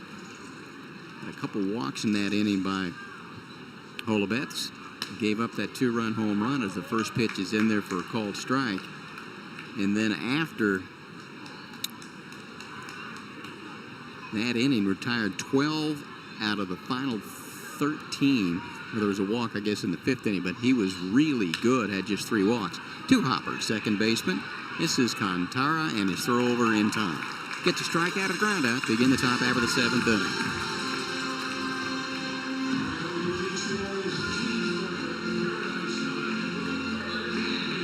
And here's Julian Brock, who struck out 96 fastball, and then the ground out to the third baseman, Justin Reamer. Tonight, more than that, that's when Reamer made 2 really good defensive plays back-to-back in the 5th inning. And here's a high-bounding ball. Who's going to get it? The aforementioned Reamer. Will he throw him out? And he does! And just keep right on running. Take your hat off. Take a bow and go on into the dugout. Well, and he needs to make that play because he's got the better angle and the shorter throw. All right, a quick top half of the 7th inning. We're headed to the bottom half. Let's see if the Drive can add to a 9-2 lead here at Fairfield. Reach those hands up in the air, stretch them up, stretch them this away, stretch them that away. Pat the person on the back next to you, and let's hit it, DJ Trent. Here we go. All right, I want to hear you. I want to hear you. Here we go. Take me out to the ball game. Take me out to the crowd. Buy me some peanuts and Cracker Jacks. I don't care if I never get back, for it's root for the Drive. If they don't win, it's a shame. Let me hear you. At the old ball game. Let's see those dance moves.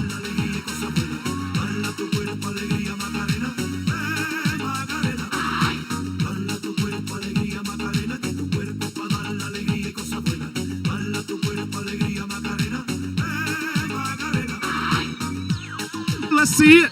Let's see it.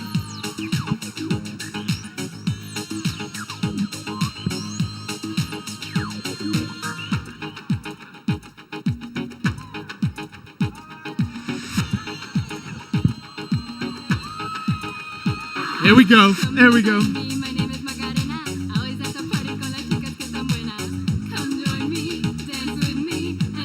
Keep it moving. Leading off for the Drive to face pitcher Josh Trenadue. The second baseman, Marvin Alcantara. All right, let's make some noise. Get behind the Drive. Here we go. Marvin Alcantara, Justin Reamer, and Andy Lugos. The left-hander Trenadue gets set to deliver the pitch, and he does. And it's swung on and fouled out of play. Down the right field line. Oh, and Trenadue came in. He got 3 consecutive strikeouts of Blaze, Brannon, and Alcantara, and then faced 8 hitters in that 6th inning. And 5 came around to score. And just off the plate outside. 1 ball and 1 strike. Marvin Alcantara, 20 years old, 5'10", 160, out of Venezuela. Signed as an international free agent January of 2022 at the age of 17. High fly ball, drilling in center field, coast to his left. Waits for it to come down and makes the catch for out number 1 here in the bottom half of the 7th inning.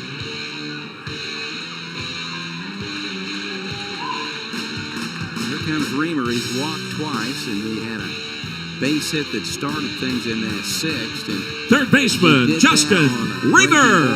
3-2, and he hit it the other way to right field, and then he scored in front of Andy Lugos' 2-run home run to get things started as part of that 5-run inning of the 6th. And he swings on this one down the right field line. Fair ball. Let's see if he tries for 2. He'll make the turn. There he goes. It rattles around a little bit. And late arriving to get it was Jones, and banged around a little bit down there, but there was no question that Justin Reamer was headed to second base. Yeah, he's trying to make up for missing a month all in one night. 2 walks, now 2 hits. Has made at least The first 3 baseman, sterling Andy defensive plays on Lugo. third base. You see the exuberance of that young man, just glad to be back. That's tough for Jones, the second, Pete Jones down there, because that ball, it can hug the wall down that way, could bounce off of there at a 45-degree angle or so, and he had to go get it, dig it out. And that plays in front of Reamer, so he can read it. He was going anyway.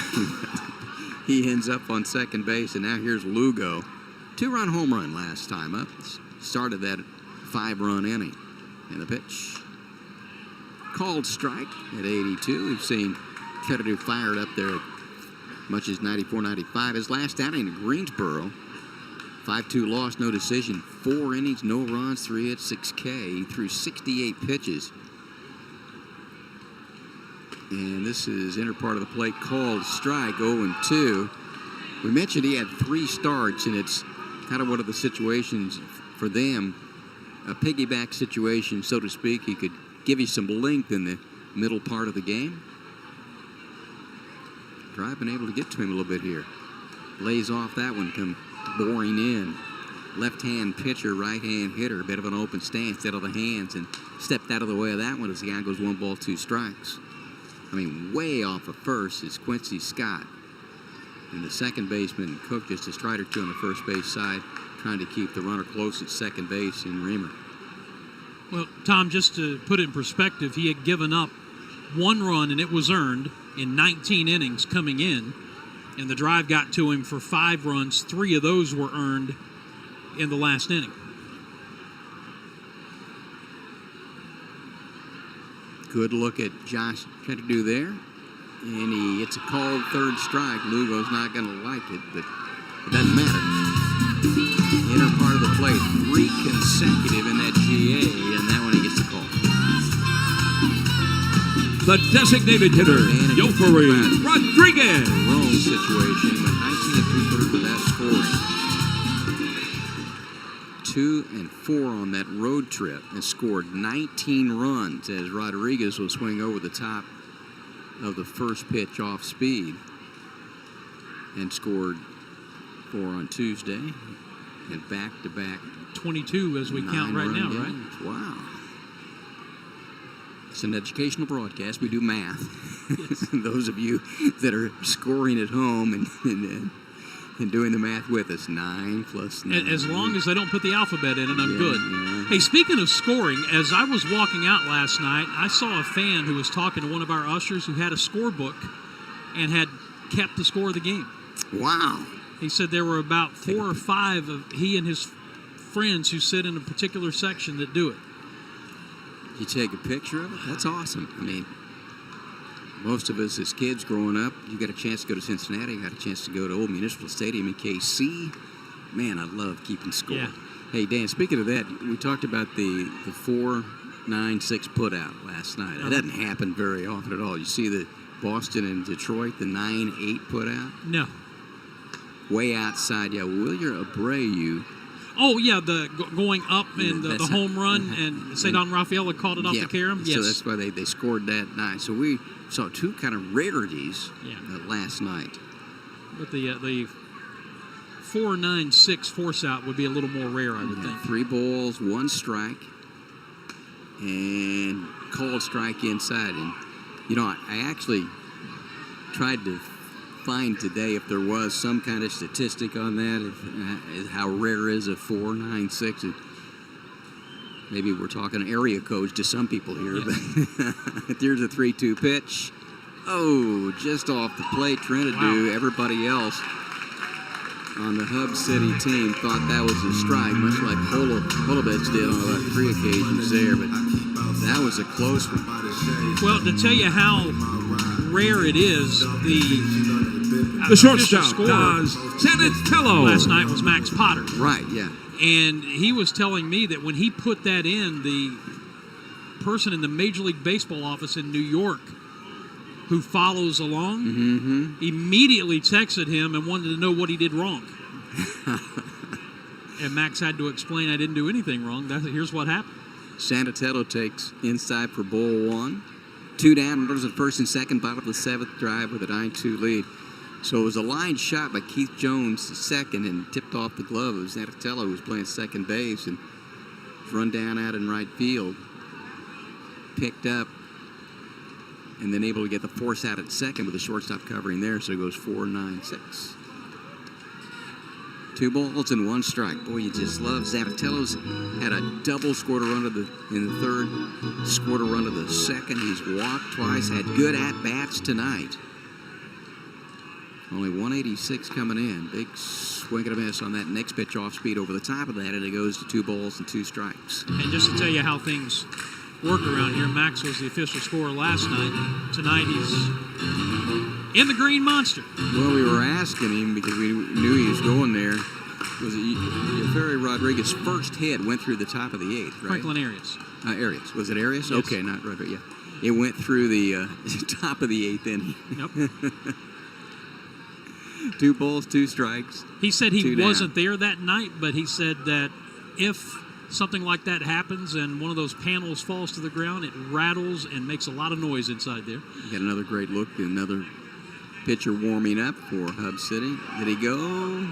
They'll say yes, he did on a fastball up, and once you commit, it is hard to stop. All right, everyone, time to go back downstairs to Seth. Seth, where you at? Opportunity with a double and a walk, but Yes, Chuck, we are down here along the first baseline. I'm sitting here with Rafe, and we're going to play a little bit of Singing Bee tonight. Now, Rafe, I will give you a few hints. I'll just drop a few hints on the song we're about to play. It is beach night, and we are playing the Spartan Burgers. That's all I'm going to say. All right?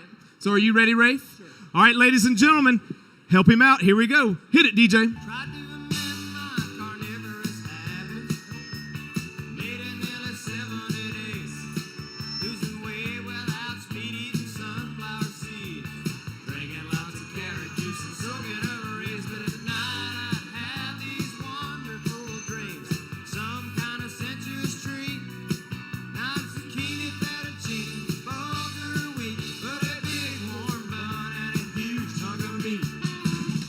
Cheeseburger in paradise. Woo! Yes, give it up for Rafe, ladies and gentlemen. He nailed it, and I like mine with lettuce and tomato. How do you take your cheeseburger? Lettuce and tomato is good. A little bit. Okay. Heinz 57? Maybe. French fried potato.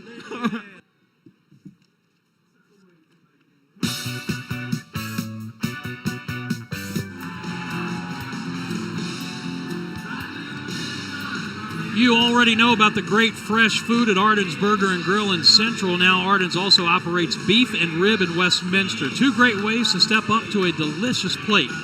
Find Arden's and Beef and Rib on Facebook today. We move on to the 8th inning.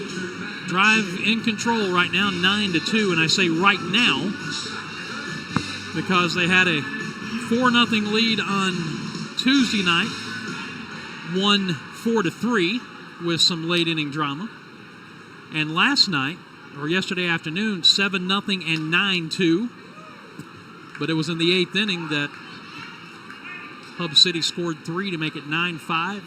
Got a run in the 9th and had the tying run at the plate before Isaac Stebbins struck out Dylan Dreiling to nail down the 9-6 win. Quincy Scott, the number 9 hitter, fouls that one away. 1 ball, 1 strike to him. He has walked and grounded to third and 2 times up. Mac McShane coming out of the bullpen in the last inning, retired the side in order.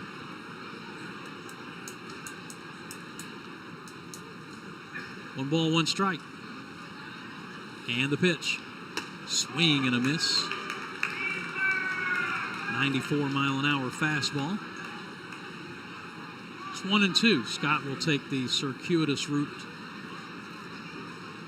around behind home plate umpire William Pashaw, back to the box. And now stands back in. Big right-hander ready with the 1-2 pitch. Here it is. See ya.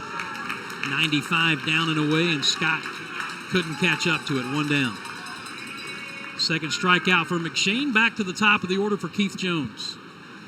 You know, Dan, we were talking about trying to do his numbers coming into this, and McShane, when he was at Salem, 3-0, his ERA .63, 7 appearances, 14 in the third, 2 runs, 1 earned, 20 strikeouts to 4 walks, opposition at 185. Earned that promotion to Greenville. One hopper over the mound. Here comes Zanatello to the first base side of second, and the easy toss retires Jones. And they're 2 away.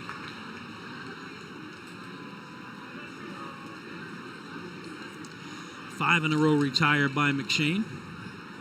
And here is Daniel Cueva.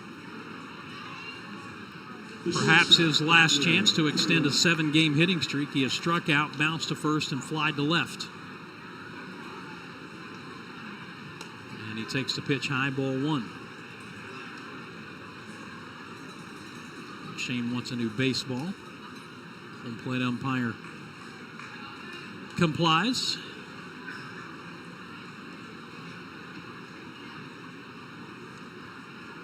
The 1-0. Down and away, 2 balls and no strikes. 6:45 tomorrow. We mentioned lefty Noah Dean for the drive. David Davalillo for Hub City. He's a right-hander. 2-0 pitch. Grounded left side. Reamer charges. Running throw. And he overthrew Lugo.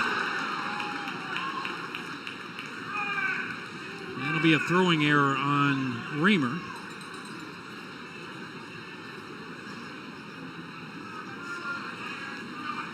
Running throw, he came down from the side. It sailed on him a little bit. I'd like to see that again. I don't know if maybe the ball fooled Lugo a little bit, because I think he thinks he should have caught that ball. So that'll extend the inning for Arturo Diesla. 2 fly balls to right and a strikeout swinging. And there is strike 1, a fastball at the knees.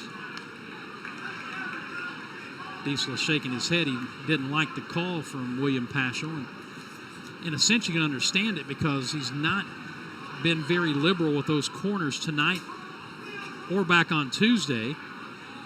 And now timeout called as a beach ball has gotten loose. It's beach night here, so they've been batting beach balls around. And Don Moore not going to take any chances. It's going to the tunnel with him. It's not going back into the stands. No balls and a strike. Big swing and a foul. With a 9-2 lead, Lugo playing well behind the runner at first base. So if Cueva wants to go, they're going to let him. McShane's focus entirely on the man at the plate, Arturo Diesla. Here's the 0-2. And it's grounded. Diving stop by Lugo. Gets up. Underhands to McShane. And the inning is over. Put a star by that one. Lugo diving to his backhand. Drills it in, and McShane right where he's supposed to be. Middle of the 8th inning. Drive on top, 9-2. Where it began, I can't begin to know it. I can't begin to know it. But then I know it's going strong. Then I know it's growing strong. Was it the spring? Wasn't the spring, And what did spring become?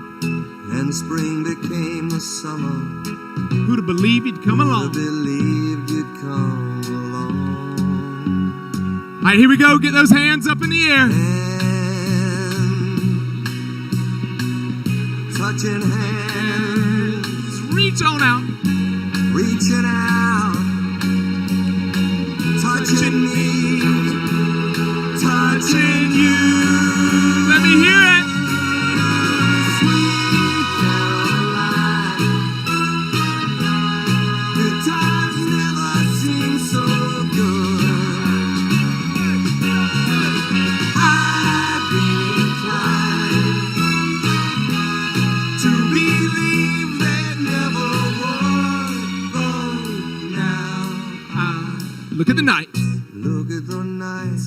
it don't seem so lonely. And it don't seem so lonely. Put 2 fingers up in the air. We feel it all.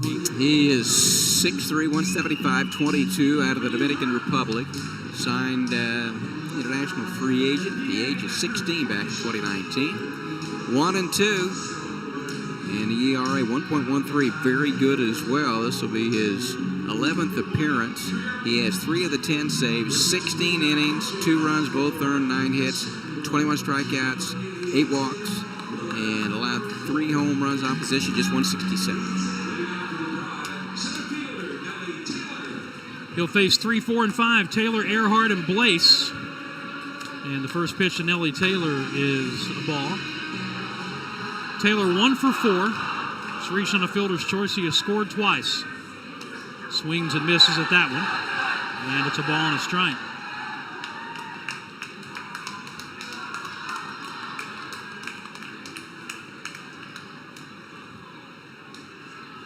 Right-hander winds the 1-1 pitch. Swing and a miss again. 98 on that fastball.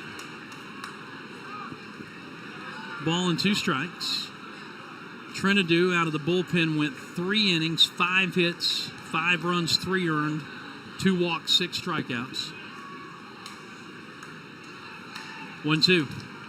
Strike 3 called.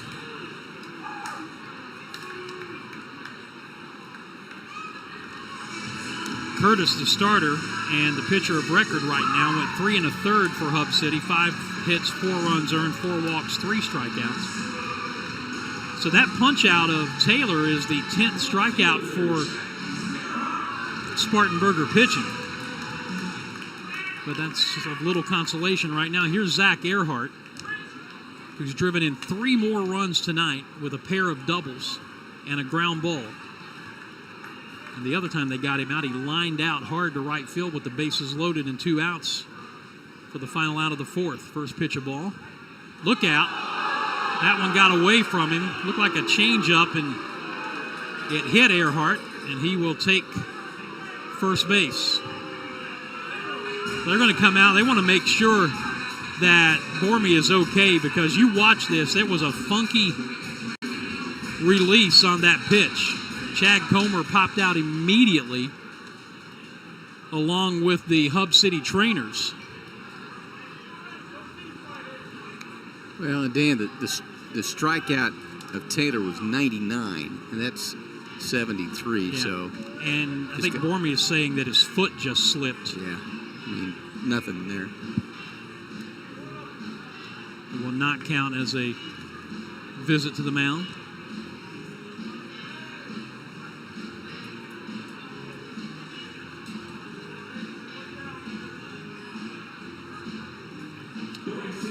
Kylie Brown is the Spartanburgers trainer.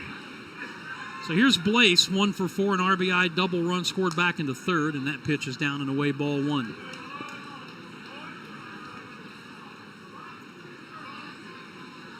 In the Hub City 9th, they will have 4, 5, and 6, Dreiling, Moorbell, and Cook.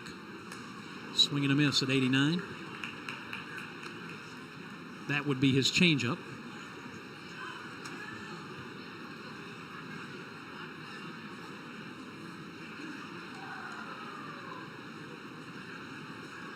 Runner goes, swing and a miss. They weren't holding him on, so defensive indifference, but Earhart will take second base.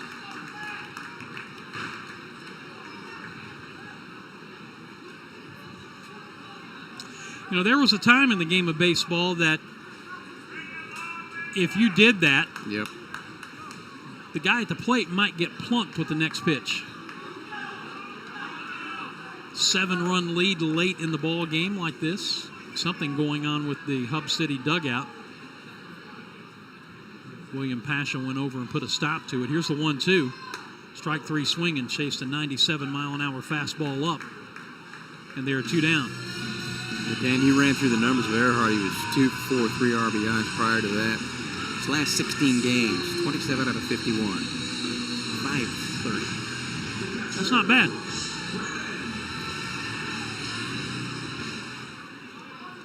Not bad at all, as a matter of fact. Brooks Brannon, 1 for 4. robbed of a hit back in the second inning. RBI single in the third. Since then, he has struck out swinging twice.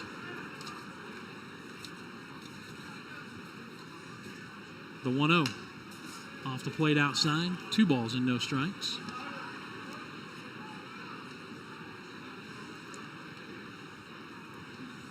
Bormy didn't make his pro debut until 2022 and only pitched 7 innings that year. And that ball is tattooed back into center, but it'll stay in the park. There's Dreiling, and the inning is over. So the hit by pitch, and that's all. We head to the 9th, drive 3 outs away from a 3rd consecutive win to open this series with Hub City. Greenville on top, 9-2.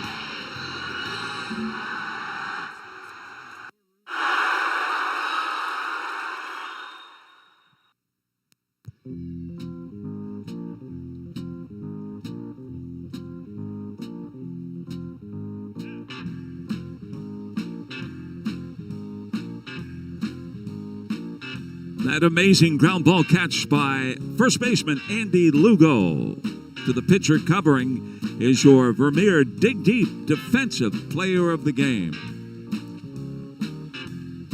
Let's check out some scores from around the South Atlantic League. In the mid of the 6th inning, Asheville leading Bowling Green 4-0. A final score, Greensboro defeats Rome 5-4. In game 2 of a doubleheader in the first inning, Aberdeen 0, Hudson Valley 0. Hudson Valley won the first game. In the first inning of a double dip, Jersey Shore 1, Wilmington 0. That's game 2.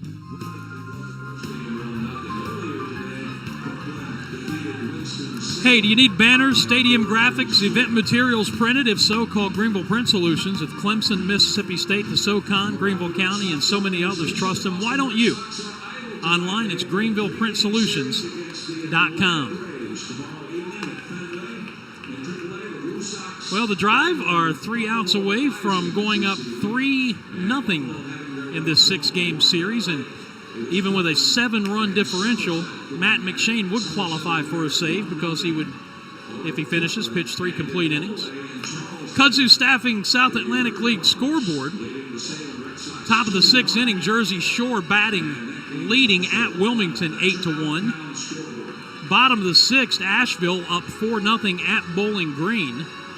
Brooklyn, a final beat visiting Winston-Salem 4-3. Hudson Valley over Aberdeen 4-2. That was the second game of the doubleheader. Aberdeen won the first one 2-0.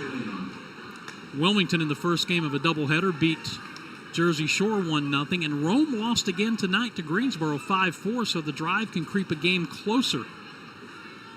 Coming in 4 games back, and barring a collapse of biblical proportions here in the 9th inning, they could get within 3. Here's a flare out into left field, and Earhart comes in, makes a tumbling catch, and then very awkwardly rolled over. Let's see if he's okay. He is down on a knee, and now he's up. Whoa, doctor. It reminded you a little different, but Reamer, thumbs up. That left shoulder kind of. Well, you're worrying about his leg there, because watch what happens on this. As he comes in, he goes into a slide and he sticks. That knee stuck in the ground. Yeah, wow. But he made the catch, put a star by it. He's okay. And there's one down.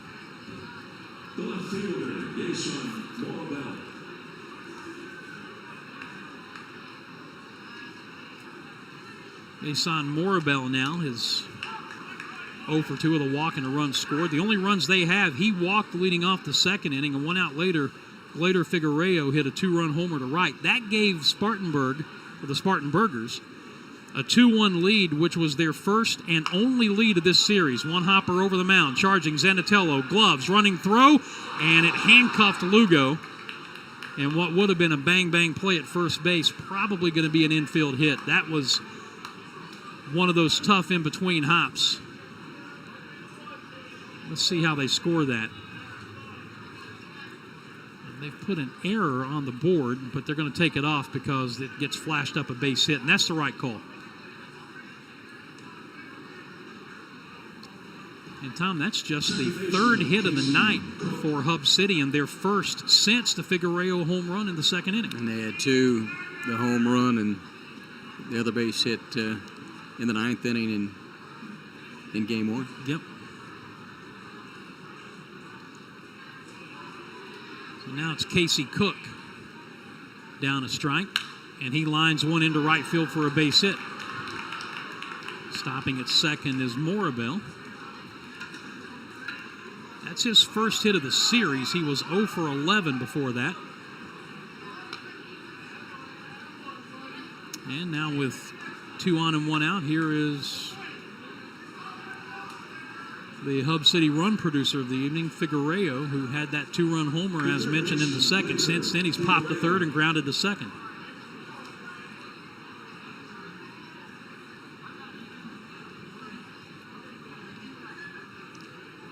First pitch to him misses inside.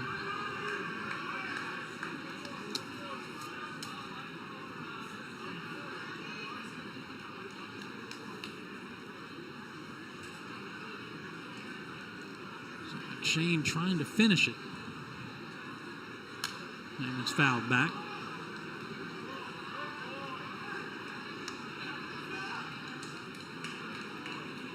One and one.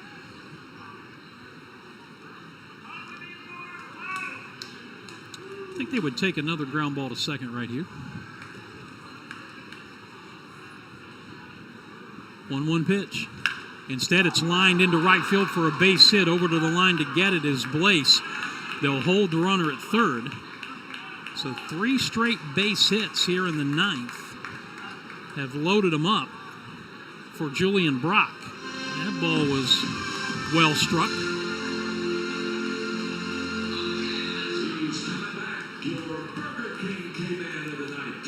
Brock is the K-man of the night. He has punched out once. So section 101 hoping for the cheeseburger here.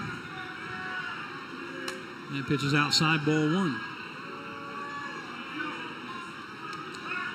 Tell you what, a good portion of the crowd of 4,691 hanging in here tonight. Spartanburgers refusing to go quietly in the ninth, though. Down 9-2, but they've got them loaded with 1 out. And it's 2 balls and no strikes. And McShane maybe starting to run on fumes a little bit. That's going to get Andy Sadowski, the assistant pitching coach and developmental coach, out to the mound to talk to his right-hander.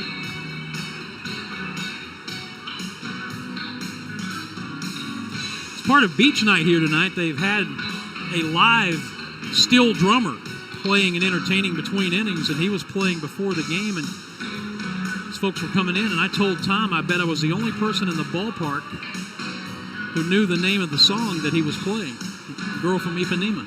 Yeah, I had no idea. Frank Sinatra, among many others, did a version of that song. Well, so if this had been back in the day and a local radio station played it, Name It and Claim It. Name It and Claim It. You might have been able to win. Could have. Or since I worked at the station, I could have just... Does anybody know what a 45 is? Yes.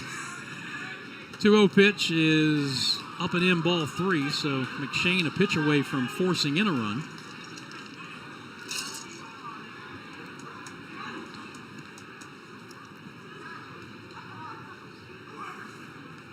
Now here's the 3-0. And he walked him. He missed low, ball 4. Morabel will come in from third to make it 9-3. Cook advances to third, Figueroa to second. And for Brock, that is his 9th run batted in of the season. Now Quincy Scott. There is no one throwing in the Drive bullpen right now. It's Matt McShane against the world. And a strike at the knees. Scott has walked, bounced to third, and struck out swinging.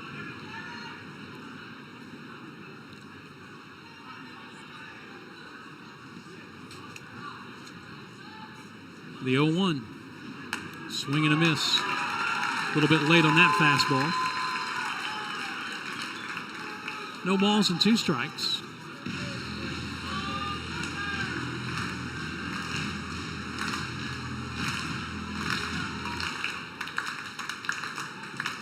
Right-hander comes set.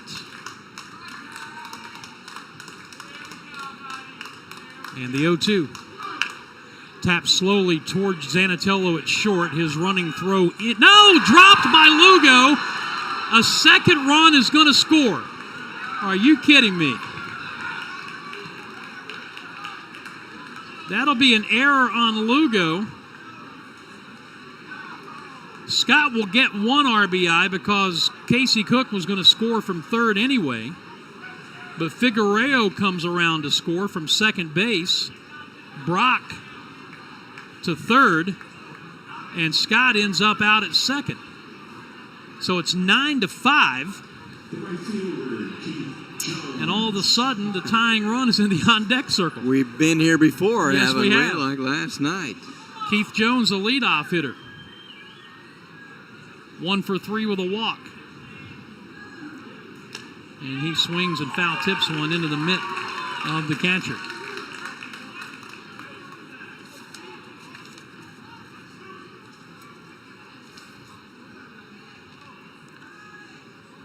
So the Spartanburgers have put 3 runs on the board. McShane misses badly with that one. 1 ball and 1 strike. Yeah, the Drive led 9-2 last night as well. Spartanburgers got 3 in the 8th, 1 of the 9th. Led 9-2 here tonight as well late. Second and third, still just 1 out. There's a breaking ball in the outside corner, a strike. It's 1-2.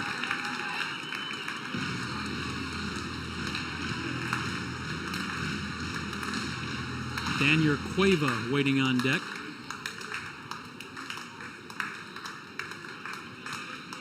McShane comes set. The 1-2 pitch in the dirt. 2 balls and 2 strikes.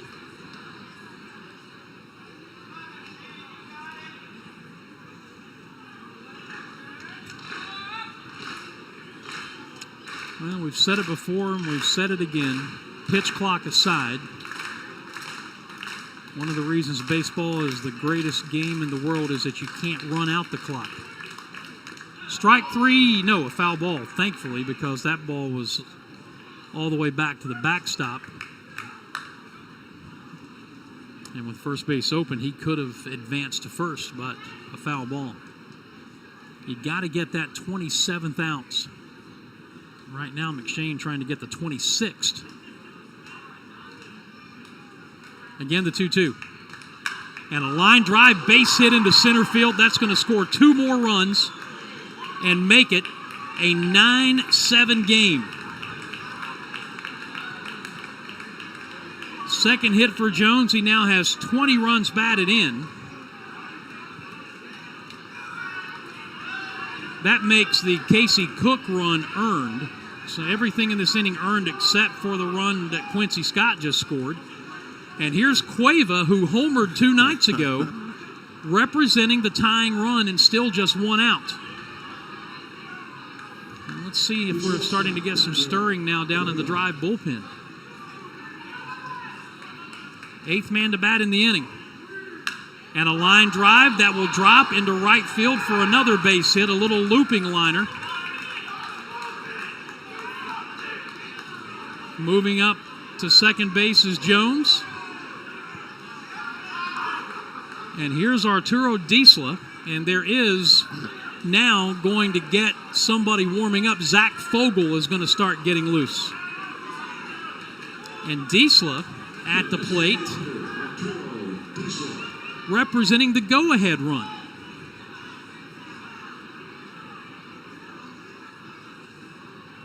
First pitch to him, swing and a miss, and he was trying to put him ahead with that swing.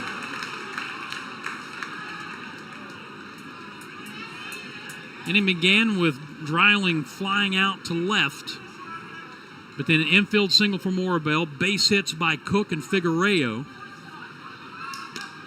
Ball low. Bases loaded walk to Brock to bring in the first run of the inning that made it 9-3. And then what has been really the key play of this inning, ground ball to short. Zanatello charging. His running throw was on target but dropped by Lugo at first. It got by him and 2 runs scored. Line back into left field. That is going to be off the wall. One run is going to score. And into third base with a head-first slide is Cueva. It's 9-8. And the tying run 90 feet away.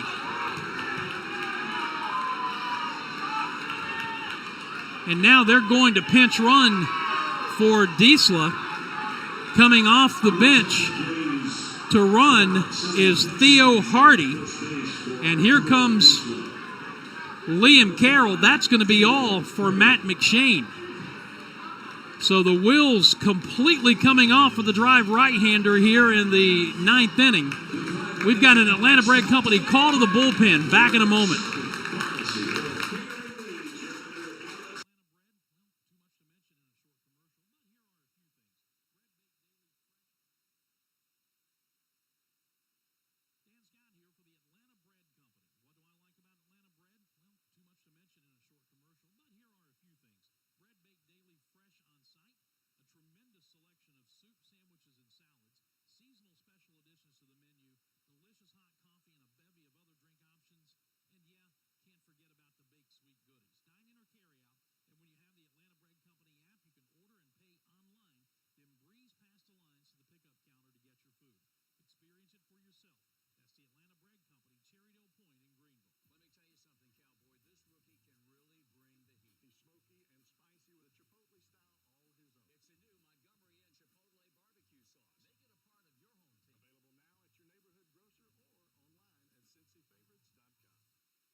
Well, I don't think anybody expected this with a 9-2 lead coming to the ninth inning, but here we are. Atlanta Bread Company call to the bullpen. It's Zach Fogel, the left-hander. See his numbers there, 5'11", 190-24 out of Cumberland, Rhode Island, 18th round pick in the draft of 2023 out of Connecticut, transferred in after 4 years at Brown. He has a record of 1-0, ERA 2.31, sixth appearance. They're looking for his first save. 11 2/3 total innings, 4 runs, 3 earned, 10 hits, 14 strikeouts, 4 walks. There's not a lot of home run opposition, hitting .233.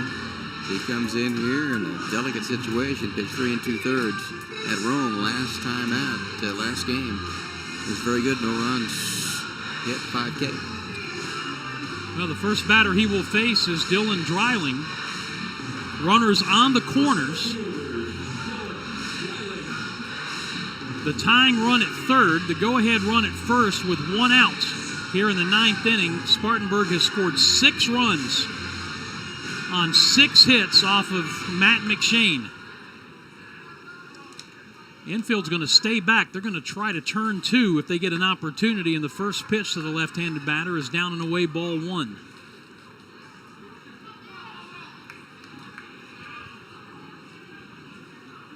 It was a 9-2 game when this inning began. Ground ball to second.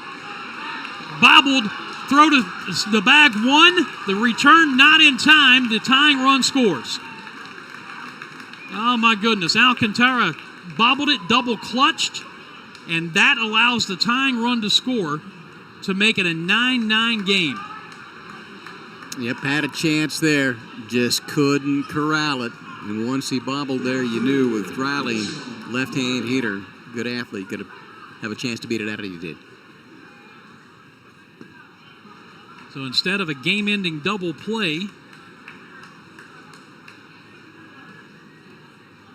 Dreiling does get an RBI because you cannot assume a double play. And now 1 ball and 1 strike on Morabel, batting for the second time. He started all this mess with a 1-out single.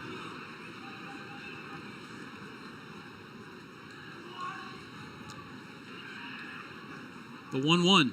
Breaking ball misses low and in, 2-1. So now in the bottom of the ninth inning, the drive will have the bottom third of the order, Alcantara, Reamer, and Lugo.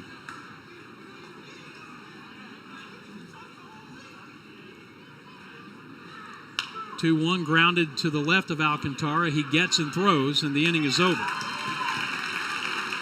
But you talk about coming off the mat. The Spartanburgers score 7 runs in the top of the 9th inning to tie it up. And we are heading to the bottom of the 9th at Fluor Field in a 9-9 ball game. Let's go, let's go, let's go, let's go, let's go, let's go, let's go, let's go, let's go, let's go, let's go, let's go, let's go!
Well, here we are in the bottom of the 9th inning in what is now a tie game. 9-9 the score. Willen Bormy back out there for the Spartanburgers, and he'll face Marvin Alcantara, Justin Reamer, and Andy Lugo. McShane, 2 1/3 innings, and everything was going swimmingly, and then the wheels fell off. 6 hits, 7 runs, 5 earned, a walk, and 2 strikeouts. Wild inning, man. Great job by the Spartanburgers to get back into this one. Alcantara 0 for 4. And the first pitch, he waves at a breaking ball, strike 1. He has 1 home run on the season. The 0-1 pitch to him. And it's tapped slowly left side. Here comes the shortstop. Picks, throws, got him. That's a nice play by Daniel Cueva, and the crowd doesn't like it, but watching it live, that was a good call by the first base umpire, Richie Arredondo. Watch it again. Got him. He's out. Great camera work there. Outstanding play. Now Justin Reamer, who's been on all 4 times in his return from the injured list. 2 walks, a single, and a double. And he leans away from a fastball up and in. If we go to a 10th, they will have Cook, Figueroa, and Brock due up, and Morabel would start at second base. 2 balls and no strikes. Spartanburgers have only played 2 extra inning games. They're 1-1. The Drive are 1-3. 2-0 pitch way outside. Hopefully, he said, the Drive will push across a run here in the 9th, and we won't have to worry about that mess. The 3-0 to Reamer is in there for a strike. And you got to believe that the guy on deck, Andy Lugo, is just chomping at the bit to get to the plate. The 3-1 to Reamer is upstairs, ball 4. There is your winning run. And Reamer is on for the 5th straight time. Very good, patient at-bat, what you needed there. As the inning played out, Lugo doesn't drop that throw. And the top of the inning, the game would have ended at 9-8.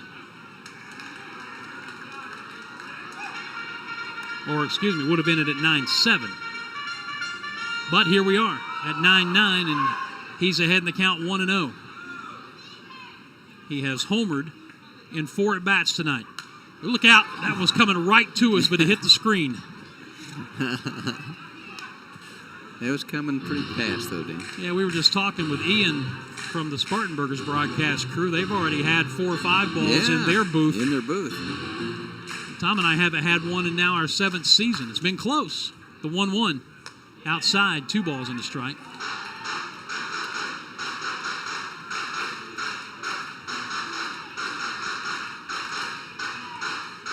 Reamer edging off the bag at first. He's the winning run if they can get him around with 1 out. Yofiri Rodriguez, the leadoff hitter on deck. The 2-1 breaking ball, and he was way out in front. 2-2. It was up in the zone. I don't think that's where Bormy wanted it, but the change of speed fooled Lugo, and the count evens up now at 2 balls and 2 strikes. The break-even pitch, strike 3 swinging. Another off-speed pitch. 2 down. 3rd strikeout for Bormy.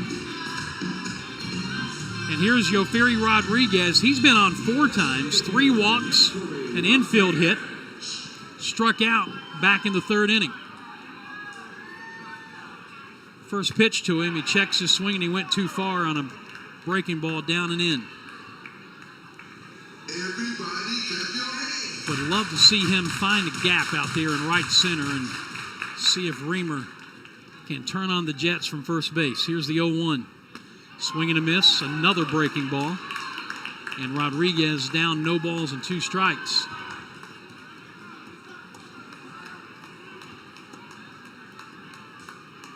In a big-time hole. Let's see what Bormy gives him here. The 0-2. And it's lined into right field, a base hit. Reamer will stop at second base.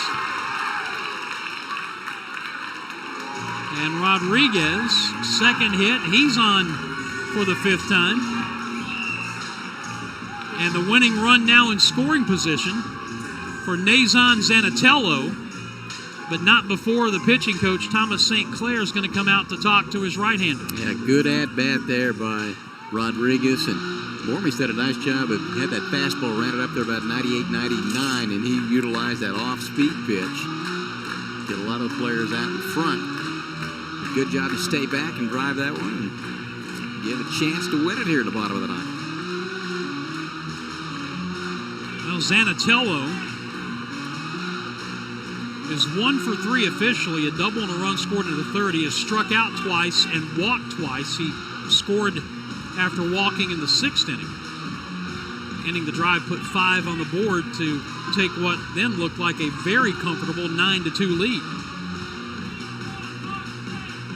But 7 runs by the Spartanburgers in the top of this 9th inning to tie the game at 9.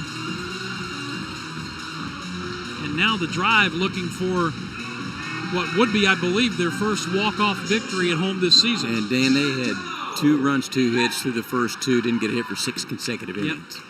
All right, here we go, Zanatello. And the first pitch to him is outside a ball. The 2 strikeouts give him 59 on the season already. He has got to put it in play and take your chances. The 1-0, and he fouls it back off to our right.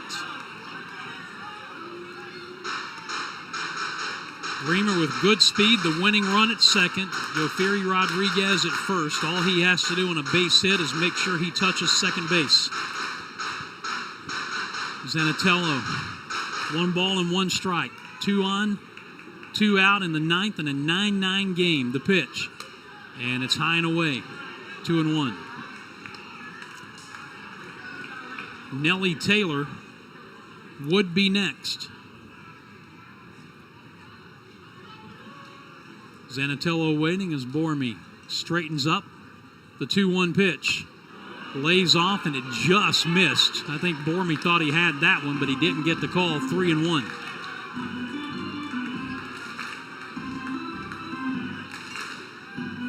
So let's see what Zanatello gets here on the 3-1 pitch. Reamer leading at second, and it's strike 2 called a fastball.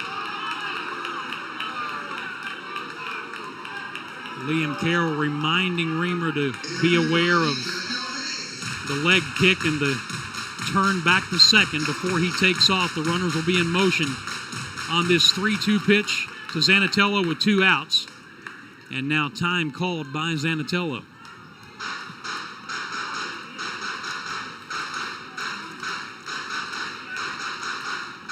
He steps back in, taps the head of the bat on the plate.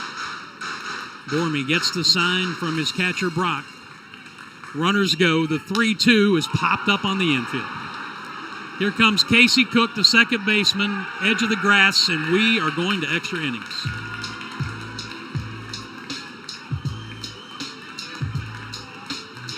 Drive, get a hit, strand 2, but we're off to the 10th in a 9-9 ball game at Fluor Field.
The score, and listen, give the Spartanburgers credit.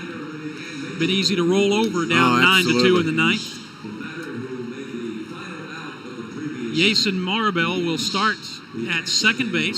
Zach Fogel, who came on to get the final 2 outs of the last inning, begins the 10th, and he'll face Casey Cook, Glader Figueroa, and Julian Brock. Cook had a base hit, one of 6 hits they had in the 9th inning. Scored a run.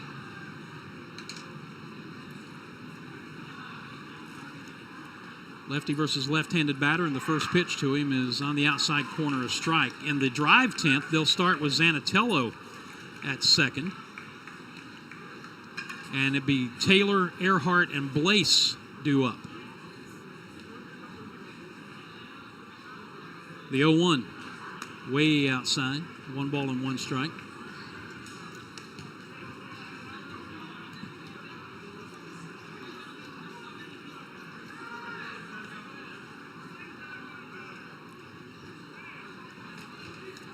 Morabell leading out at second base. And a ground ball to the left side. Reamer to his left. And the pitcher covering third, and Reamer threw it away. It goes off the dugout, and nobody's covering home. It doesn't matter. The run scores. Boy, Reamer made a great decision, Tom, but much like the Quincy Scott play earlier in the game for the Spartanburgers, he made a throw on the run off balance and threw wild. Yeah, he made the right play. He's got it. He sees it, and he's trying to hit him on the run, but wasn't even close. And again, we saw Spartanburgers make a couple of plays, miscues in this series, and it hurt them, and it hurt the drive right there. Cook ends up at second base. Nobody out. That's the second error of the game on Reamer, both of the throwing variety. And the Spartanburgers lead for the second time. They led 2-1 in the second. They lead at 10-9 here in the 10th. Swing and a miss at a breaking ball. It's 0-2 in Figueroa. And it was a heads-up play by Vogel. In that situation with the left-handed batter, again, you've got Zanatello where he is now, almost to second base, and Reamer well off the line, even further off the line than he is at the moment. Popped up foul, third base side, and that's going to get back out of play. And Fogel diagnosed what was happening immediately breaking to the third base bag and an accurate throw, they're going to get Morabell easily. But Reamer throwing on the run threw wildly to the home plate side of third, and cue the circus music. The run scored, and Cook ends up out at second base. And there's strike 3 called on Figueroa. 1 down. First strikeout for Fogel. And here comes Julian Brock. Burger King K-Man of the night. He has struck out once. He drew a bases-loaded walk in the last inning to drive in the first of the 7 runs they would score. Swing and a miss at a breaking ball down. Rolls away from Brandon, but not far enough for any advancement.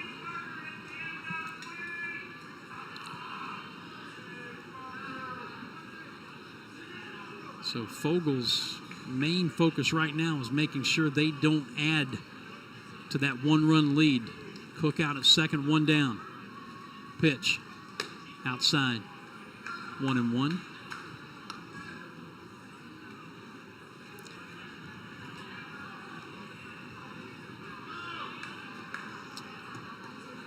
As Tom likes to say, one of the beautiful things about our job, even if it's not working out for the home team. Line drive to second, caught, back to the bag, diving, got the out. Alcantara caught it and then beat Casey Cook to the bag, and the inning is over. Man, watch this as we go out. He's got to dive. A couple of guys. Well, let's see if the drive can do something in the 10th. Down a run, 10-9.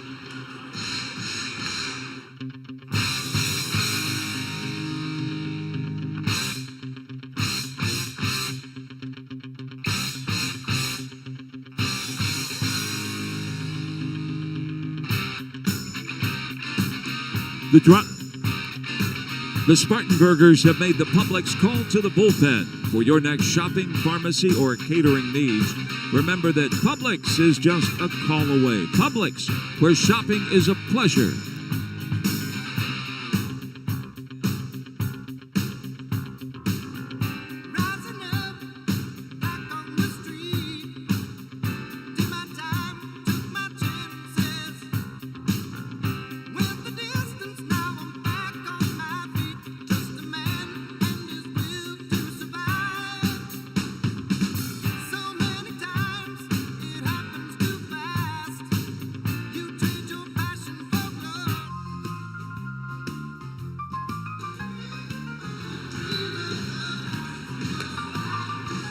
Bottom of the 10th, drive need a run to tie, 2 to win, and they'll be hitting off of the 5th pitcher of the night for Hub City. Atlanta Bread Company call to the bullpen brings on right-hander Josh Maleras. Yeah, 6'4", 205. He's 25 out of Dominican Republic as well. December 2nd of 2024, minor league free agent contract at the age of 25. 3-0, ERA good, 2.30, 11th appearance, all in relief. 15 2/3 innings, just 4 runs, 4 earned, 6 hits, 11 strikeouts, 7 walks, allowed 1 home run, and the opposition hitting 120. Josh Maleras.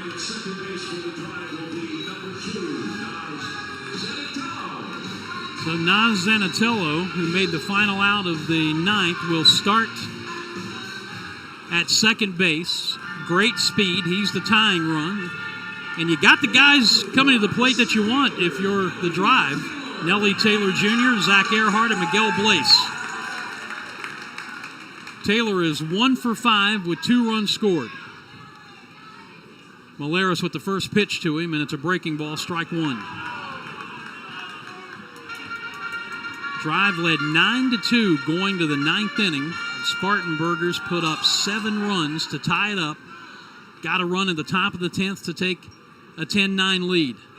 Taylor takes another breaking ball for a strike, and he's behind 0-2. The hottest hitter on the planet, Zach Earhart, is on deck. We don't see a whole lot of strategy at this level because it's mostly about development, but I would bet the ranch that if Taylor doesn't get on, they'll intentionally walk him and not let him swing the bat. We'll find out. Here's the 0-2 to Taylor. Strike 3 swinging on a breaking ball in the dirt. Throw down to first to complete the strikeout. And there's one down. So let's see. Sometimes you see it, sometimes you don't.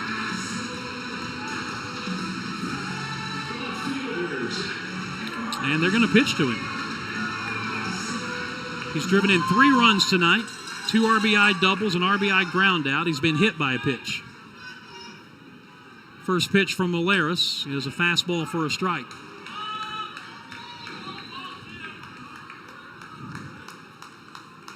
Who was it we saw here last season? Asheville? It was either Asheville or I was sitting near Winston-Salem. We saw 2 intentional. Yep. We saw a bunt, too. The 0-1, breaking ball for a strike, and Earhart quickly behind 0-2, and he asked for time. Miguel Blaise on deck. Drive have got to get Zanatello in at the least to send this game to the 11th. You talk about a crushing defeat. The 0-2 pitch. In the air, down the right field line toward the foul pole, but it's going to come up short and go out of play.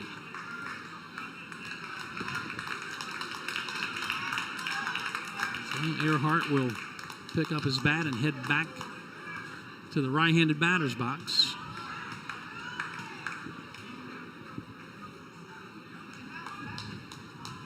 And face another 0-2 pitch from Josh Molaris.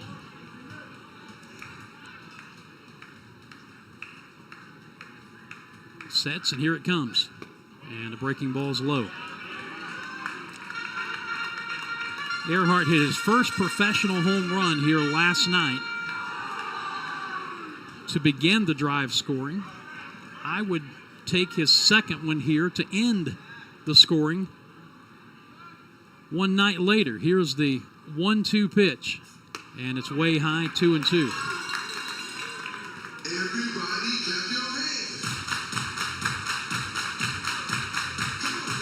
A base hit to drive in the tying run would be fine, but if he wanted to go ahead and end it with one swing, I don't think anybody on the drive side would argue. 2-2 pitch, and he lifts it in the air to right.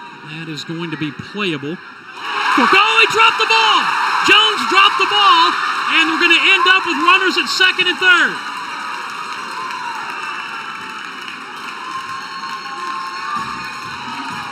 Zanatello obviously had to freeze.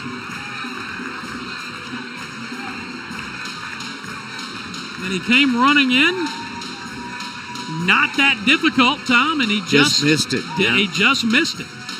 I mean, Earhart did what he needed to do, get the ball in play, and we saw what happened at the top half of the inning when you got the ball in play, and an errant throw by the drive allowed the opportunity to get a run in to take the lead, and got out of there with a double play. But now the drive, they have an opportunity here to get it tied and to win the ball game. Zach St. Clair, the pitching coach, out to talk to his entire infield, along with catcher Julian Brock and, of course, his pitcher Josh Molaris. Tying run now 90 feet away. Winning run, Earhart at second base. And we'll see how they play this. You would think. Well, let's see. They're going to play the infield in, which kind of maybe they're going to play about halfway. They're not all the way in on the grass, maybe a little more than halfway, but try to shoot down the tying run at third. Here's Blaise and here's Molaris. Here we go. And the first pitch is swung on and missed. Boy, again, if they're going to play the infield in and you're Miguel Blaise, you just put it in play. Take your chances. He is 1 for 5 with an RBI double and a run scored. And that breaking ball down and away, 1-1.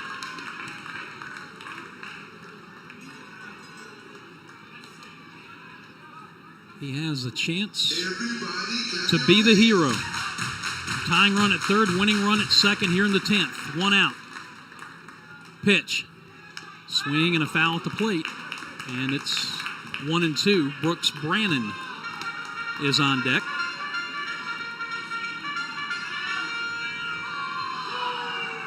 Blaze is a strikeout candidate twice tonight, 33 times on the year. Behind 1-2 in the pitch. And a ground ball foul down the third base side.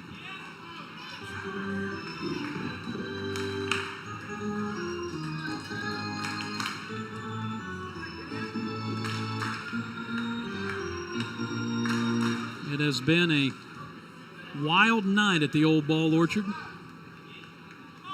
Blaze trying to strike a blow here. That's a balk. Yeah, He dropped the ball on the mound, and the tying run comes in from third. Unbelievable. I mean, just when you think you've seen it all, Malaris dropped the ball while engaged with the rubber. That is a balk, and Zanatello scores. Watch this. His hand hit the bottom of the glove and dislodged the ball. We saw that the other night, Dan. And now the winning run at third.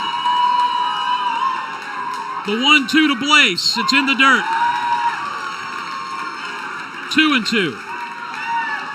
You gotta love it, man. You never know. Our man Joaquin Andahar. One word, 13 letters. Or 12 letters. 2 balls and 2 strikes. Infield in. Winning run at third. The pitch.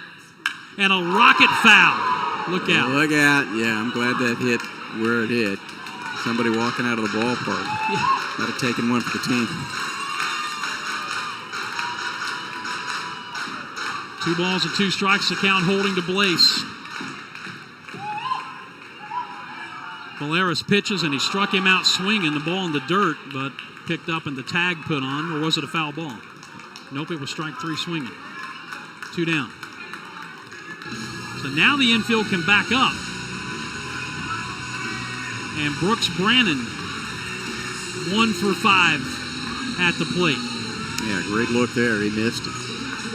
Yeah, he keeps throwing all these breaking balls. Maybe he'll bounce one past the catcher. Earhart the winning run at third, and Brannon swings through a breaking ball down, strike 1.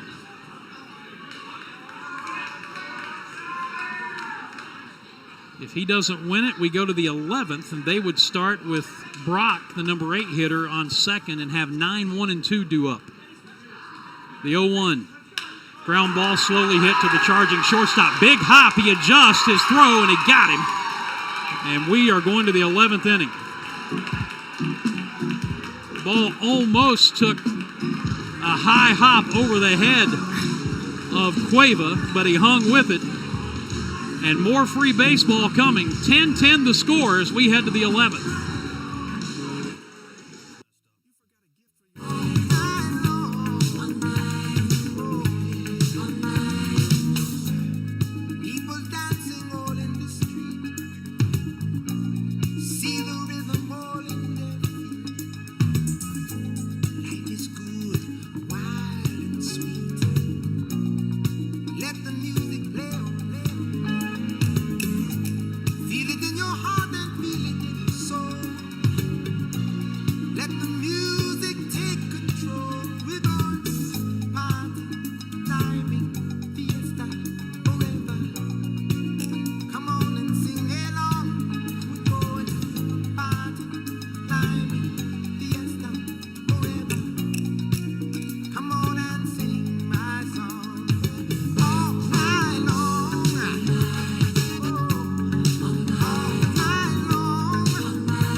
Well, we advance to the 11th inning. I want to correct something I said earlier. The Drive do have one walk-off win at home this season, the bat flip. Right. In the 12th, a couple of series back, courtesy of Andy Lugo. But we're in the 11th, tied 10-10. Zach Fogel still out there for the Drive. Julian Brock will start at second base. And here to call the 11th, Tom Van Hoyen. Now, this is a bit of a wild one here from Fluor Field at the West End, and the upstate audience, Western North Carolina, getting a chance to see some exciting baseball here tonight between Greenville Drive and Hub City Spartanburgers. So Zach Fogel back on, and he'll face Quincy Scott with the runner on second base. Dan told you Julian Brock as we play here in the 11th. First pitch settles in there for a called strike, and if you weren't with us, Drive had a 9-2 lead, and Hub City got 7 runs in the top half of the 9th inning on 6 hits. They'd had 2 runs, 2 hits, and all of those had come in the first 2 innings. So a tremendous comeback to provide the opportunity in this game to come back and maybe win it outside for ball 1. Boy, but we saw some wild stuff in the last couple of innings between both teams, of wild throws, a balk, some other things, and we're still tied here as we play in the 11th. Swing and a miss of the next pitch. And it's 1 ball, 2 strikes. Scott is the 9th place hitter. Then you go back up top for Keith Jones, the second, and then Dan Cueva against Zach Vogel. Good look at the scoreboard there. And zeroing in on Zach Vogel, back of Mac McShane, who had a really good couple of innings and then let it get away in that 7-run 9th inning. And the pitch is foul, left side. Scott is walking. He's rounded to third, struck out, and he reached on an error in the 9th inning. And a lot of things transpired in that 9th inning, including that error. That came after Brock had walked and a run scored. It looked like the driver going to get out of that and get that second out of the inning, but it didn't happen then, and Spartanburg took advantage. Just inner part of the plate, just missed it. Hey, Tom, a little bit of news. If we go to a 12th, the driver not going to use another member of their bullpen. They're going to go position player. Well, finish it after this pitch. Seen that before. There goes the runner, and a bounding ball to the first baseman Lugo, and he'll take it to the bag. So running at that time from second base was Brock. It advances on down to third, and Scott does what he needs to do to get the runner to the third with 1 out now. The rub is that Albert Feliz is currently on the developmental list. Juan Montero appears to be the one who is loosening in the bullpen. Okay. Well, we've seen Feliz pitch 3 times this year, and opportunities that presented themselves based on number of pitches and pitchers available. Well, the runner on third now. The drive will bring their infield in. And it's a called strike to Keith Jones Jr. at the top of the order. He is a dangerous hitter. Singled in the first inning, fly to left. Great catch then by Zach Earhart. Fogel delivers the pitch lefty against lefty, and this one stays outside. He was a kind of 1 ball, 1 strike. He walked back in the 5th and advanced to second on a balk. Grounded out to the shortstop, Zattatero, back in the 8th, and he got a 2-run single, part of that 7-run 9th inning for the Spartanburgers. The inner part of the plate, just inside, 3 balls and 1 strike now. Jones, then Cueva, and Diesla here in the top half of the 11th inning in a 10-10 ball game.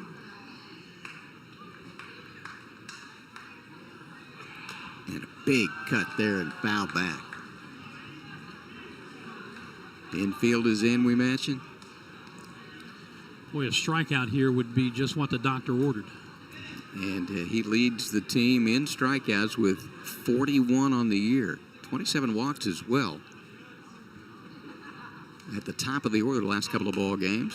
Strike 3 called. He doesn't like it. Smashes the bat down. 95 miles an hour. Cut the heart of the plate. Out number 2. Big pitch there by Vogel.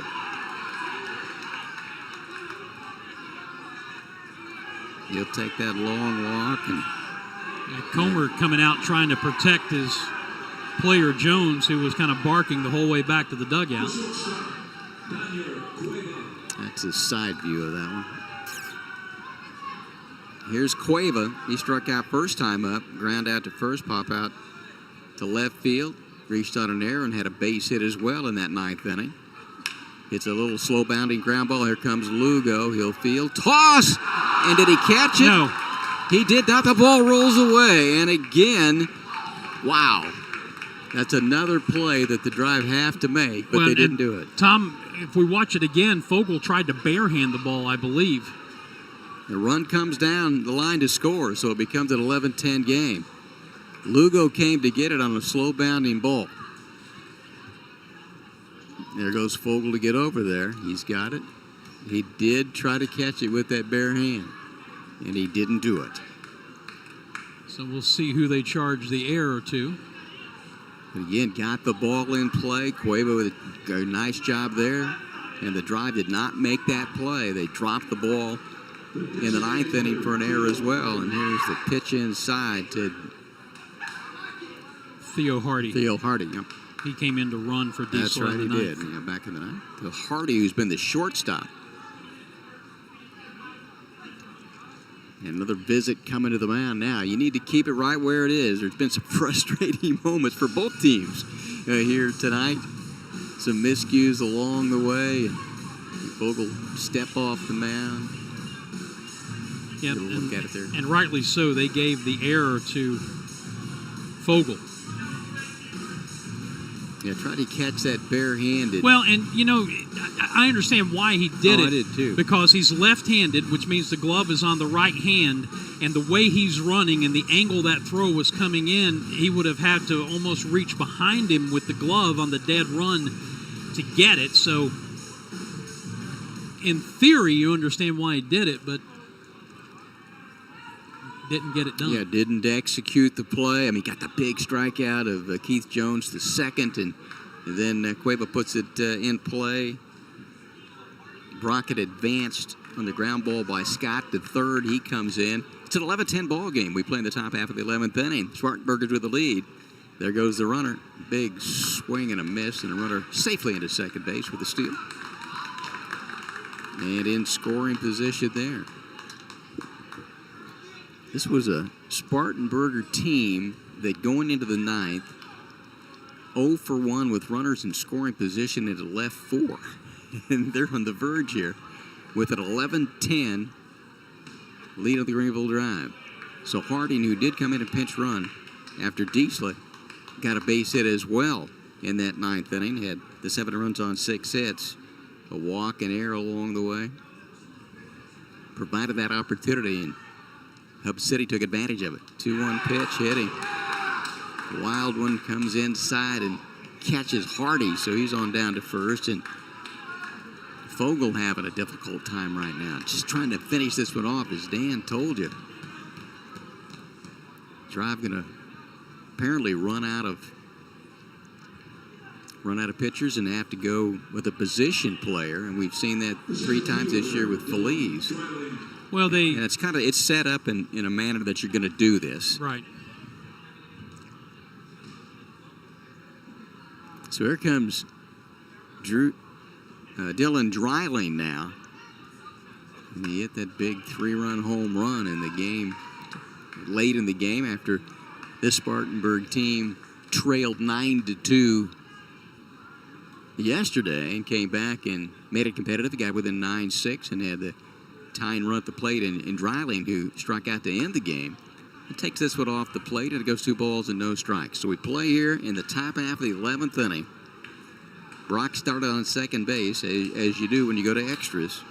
Advanced by Scott on a ground ball, the strikeout of Jones, and then Cueva got it in play, and the Drive couldn't make that play at first. And the run came home as this pitch is in there for a called strike as it goes 2 ball, 1 strike. And then hit by a pitch was Theo Hardy, who had come in to run for Arturo Diesel, who's the DH, who was the DH in this game. And inside backs him off the plate. 3 balls and 1 strike now on Dreiling. He's got 3 home runs. Talked about that. The grand slam that he hit at the 16-8 win against the Drive earlier this year in Spartanburg. That came in the 5th game. Drive won the 6th game, 6-1. Spartanburgers won 4 out of 6 on that weekend. Hits one down the left field line. It's going to drift foul and bound away and redo it all over again as the count goes 3 balls and 2 strikes. Well, John Holubitz, who started this game some 3 hours and 15 minutes ago, it was good while he was in there. Matt McShane had a couple of really good ones and then let one get away from him with the big 9th inning, and Fogel in back of him trying to complete this on a 3-2 pitch. And it's high and outside for a ball, and that's going to load him. I mean, you go back to that 9th inning, Tom, he retired the first batter and then didn't get another out. That's right. And we talked about that error that opened it up. Well, there's Jason Morabel. He scored 3 times tonight. has one base hit, reached on a walk, and he started at second in the 10th inning. Takes first pitch outside for ball one. Bases are jammed now. 2 down. We play in the top half of the 11th inning. Spartanburgers have come all the way back from a 9-2 deficit of the 9th inning to take the lead 11-10 here in the top half of the 11th inning and try to add on. Big swing, foul out of play down the left field line. Only the 7th game that Morbell has played in. He came in 4 out of 20, a walk, a pop up to the shortstop. He lined to center. That one was at about 410 feet. Caught out in center field by Nellie Taylor Jr. That one should be outer edge, but we'll wait. Yes, 94. 1 ball, 2 strikes. Sometimes you don't know. And he also had an infield base hit in the 9th inning and eventually would score a run as well. So 1-2 pitch. And it's a high fly ball into right field. Miguel Blaze right there in a couple steps to his right, makes the catch. And that will do it. So Fogel gets out of it. He does give up the 1 run. The air allowed that opportunity for Rock to score, and he did. So we hit at the bottom half of the 11th inning. It's 11-10 ball game with the drive coming up.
So far through the promotions list that we're down to the dancing crabs on the scoreboard here at Fluor Field. Bottom of the 11th inning, drive down a run, and an Atlanta Bread Company call to the bullpen for the Spartanburgers. Their 6th pitcher of the night, it's right-hander Anthony Susak. 6'3", 216. He's 22 out of Sacramento, 8th round pick of the draft of 2024 after 3 years.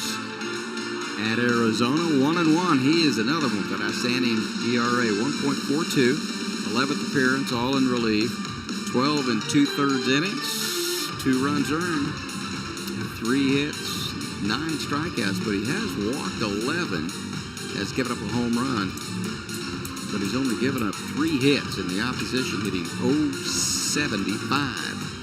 Anthony Susak will come into the ball game. It's been a wild one here from Fluor Field to the West End. Hey, we got 3 more to go after this with the Spartanburgers and the drive. Well, this is just another one of those reminders, Tom, why you never assume. Well, here's Marvin Alcantara.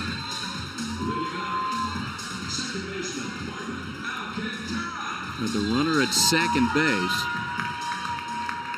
Brannon, who made the last out, and he is there.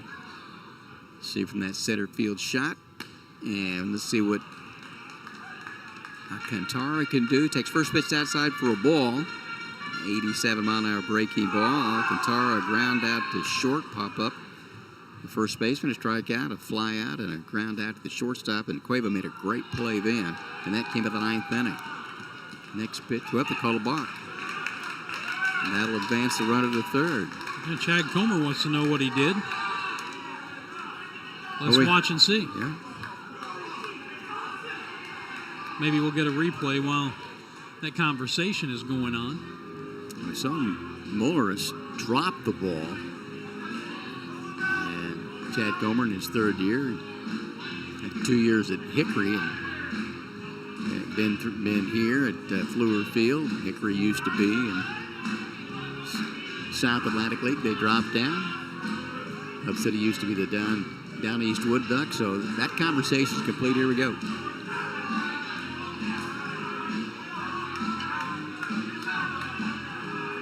I didn't I don't know. see much there at Nope. all. I mean, I understand why Chad Cromer came out to discuss that one. So here comes the infield in. A 1-0 pitch to Alcantara. He hits a shot. It goes into left field. That's a base hit. We're tied at 11. Here in the 11th. Stayed back on it. Drove it in. The Bach, a big call there. And with that infield in, that can happen. It was stroked hard, though. Picks up the run batted in. His 15th of the year. One more look at it. So Alcantara becomes the winning run at first. We're tied at 11. 11 in the 11th. Here's Justin Reamer.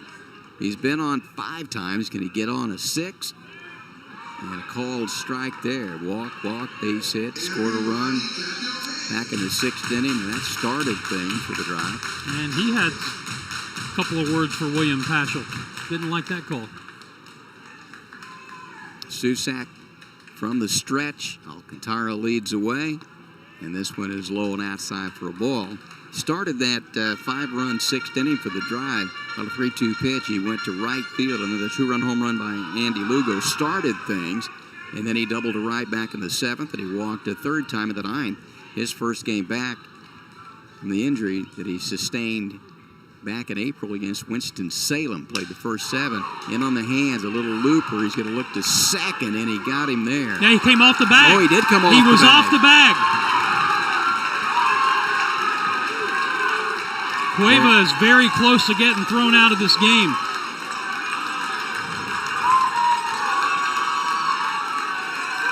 He is not happy. You see Cueva there, thought he got him. It's a good play by Cook to begin things, to get the lead, try to get the lead runner there. The throw was there before he got there, but you can see the reaction there from Cueva with his face in his glove. So the winning run at second base now, and it'll be Andy Lugo at the plate. So let's take one more look at it. Cook's got it.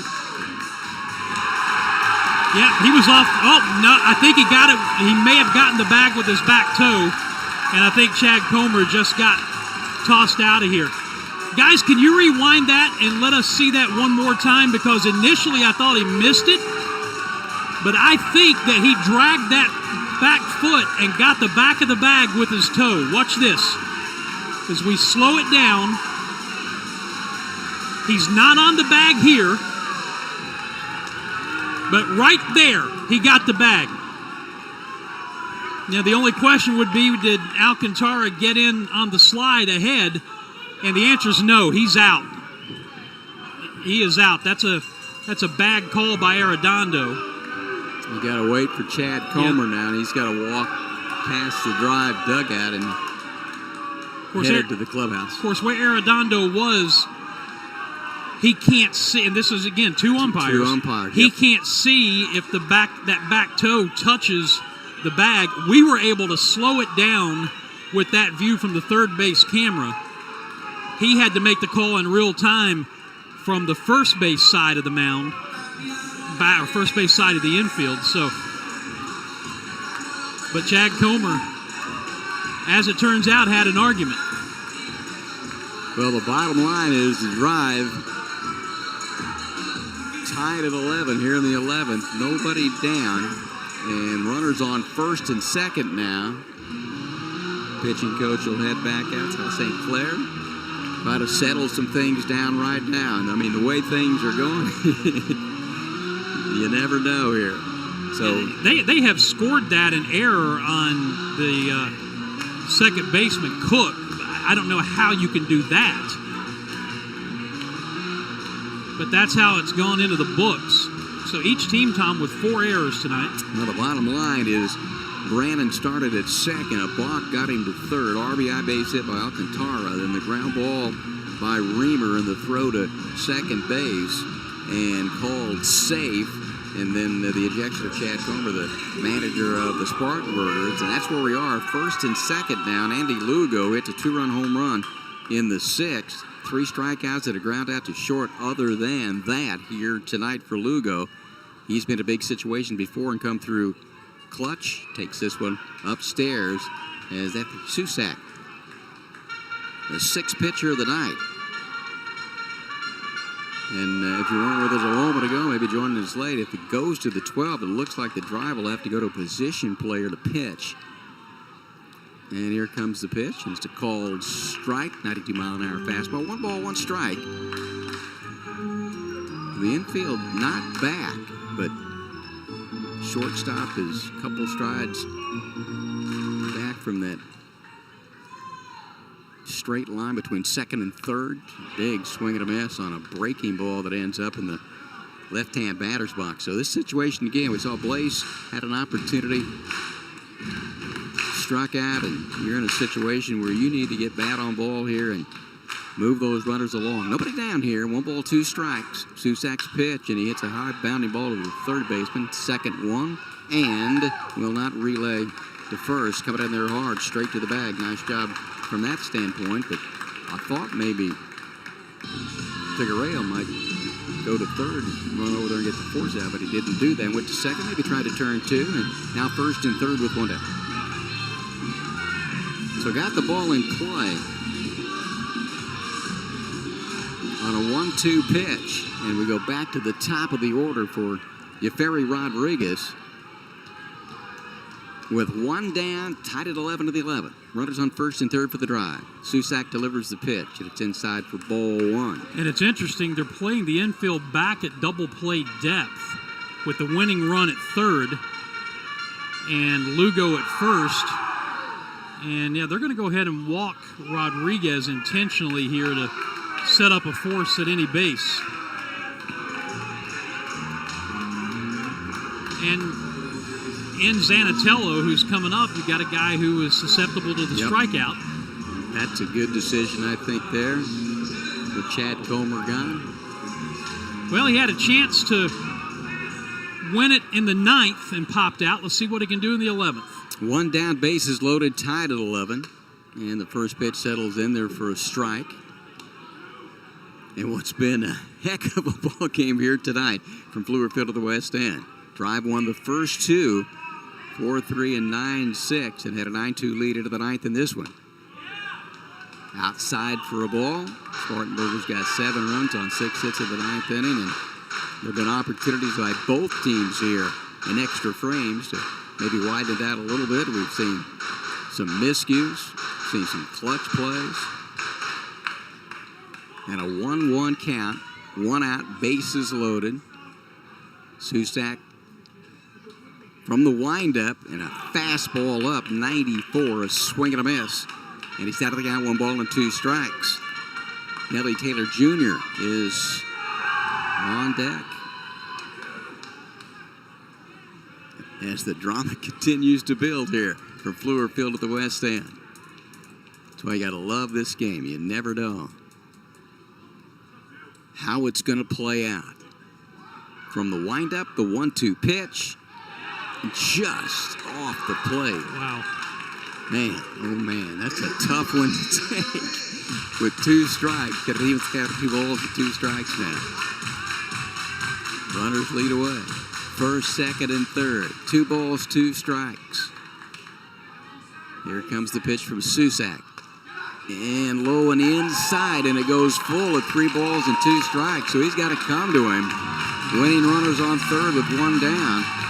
He was out of the count as Zanatello 1 and 2. He has a double, couple of walks. He's scored 2 in this game. And the pitch inside, ball 4. And that's going to do it. The drive win it 12-11 in 11 innings on a walk.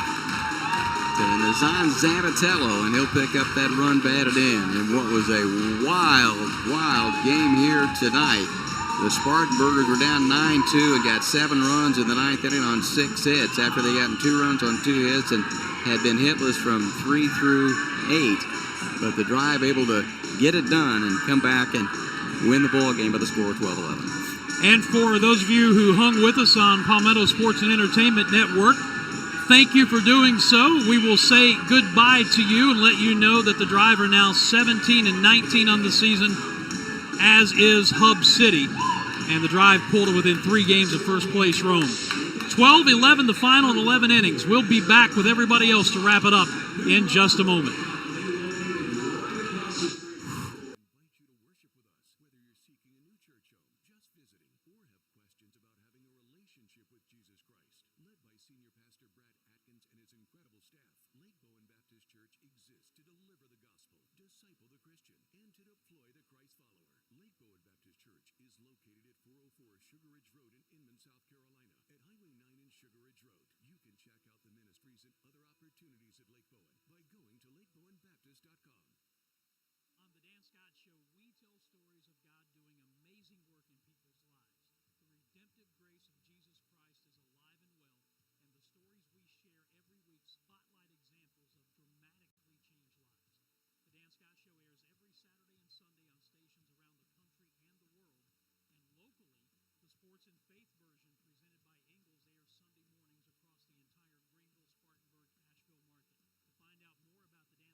NCAA Regionals. Tournament begins on May 21st. Visit GreenvilleDrive.com for more information. Well, once again, this would not make, for the most part, one of those Tom Amansky how to play baseball videos from the 90s, but the bottom line is the Drive somehow ended up winning this bad boy 12-11 in 11 innings after leading 9-2 going to the 9th. The Spartanburgers came off the mat and tied it up, and that was just the beginning of the circus, Tom. Well, I tell you, it was a wild game tonight. The Drive did everything that they needed to do to win the ball game, but just couldn't finish it off. Hats off, kudos to the Spartanburgers as they provided. They've been really good in the 7th, 8th, and 9th innings this year so far, and they were great in the 9th to get those 7 runs. The door opened a little bit there. The Drive had an error, and there were a couple other things that developed in the late innings as well as you got into extra innings. But you know, as you got into the 11th inning with Brandon at second, the ball got into third, the RBI base hit by Marvin Alcantara. Then you're going to have, from Hub City standpoint, that controversial call at second base when Reamer hit a ground ball and Casey Cook threw it to the shortstop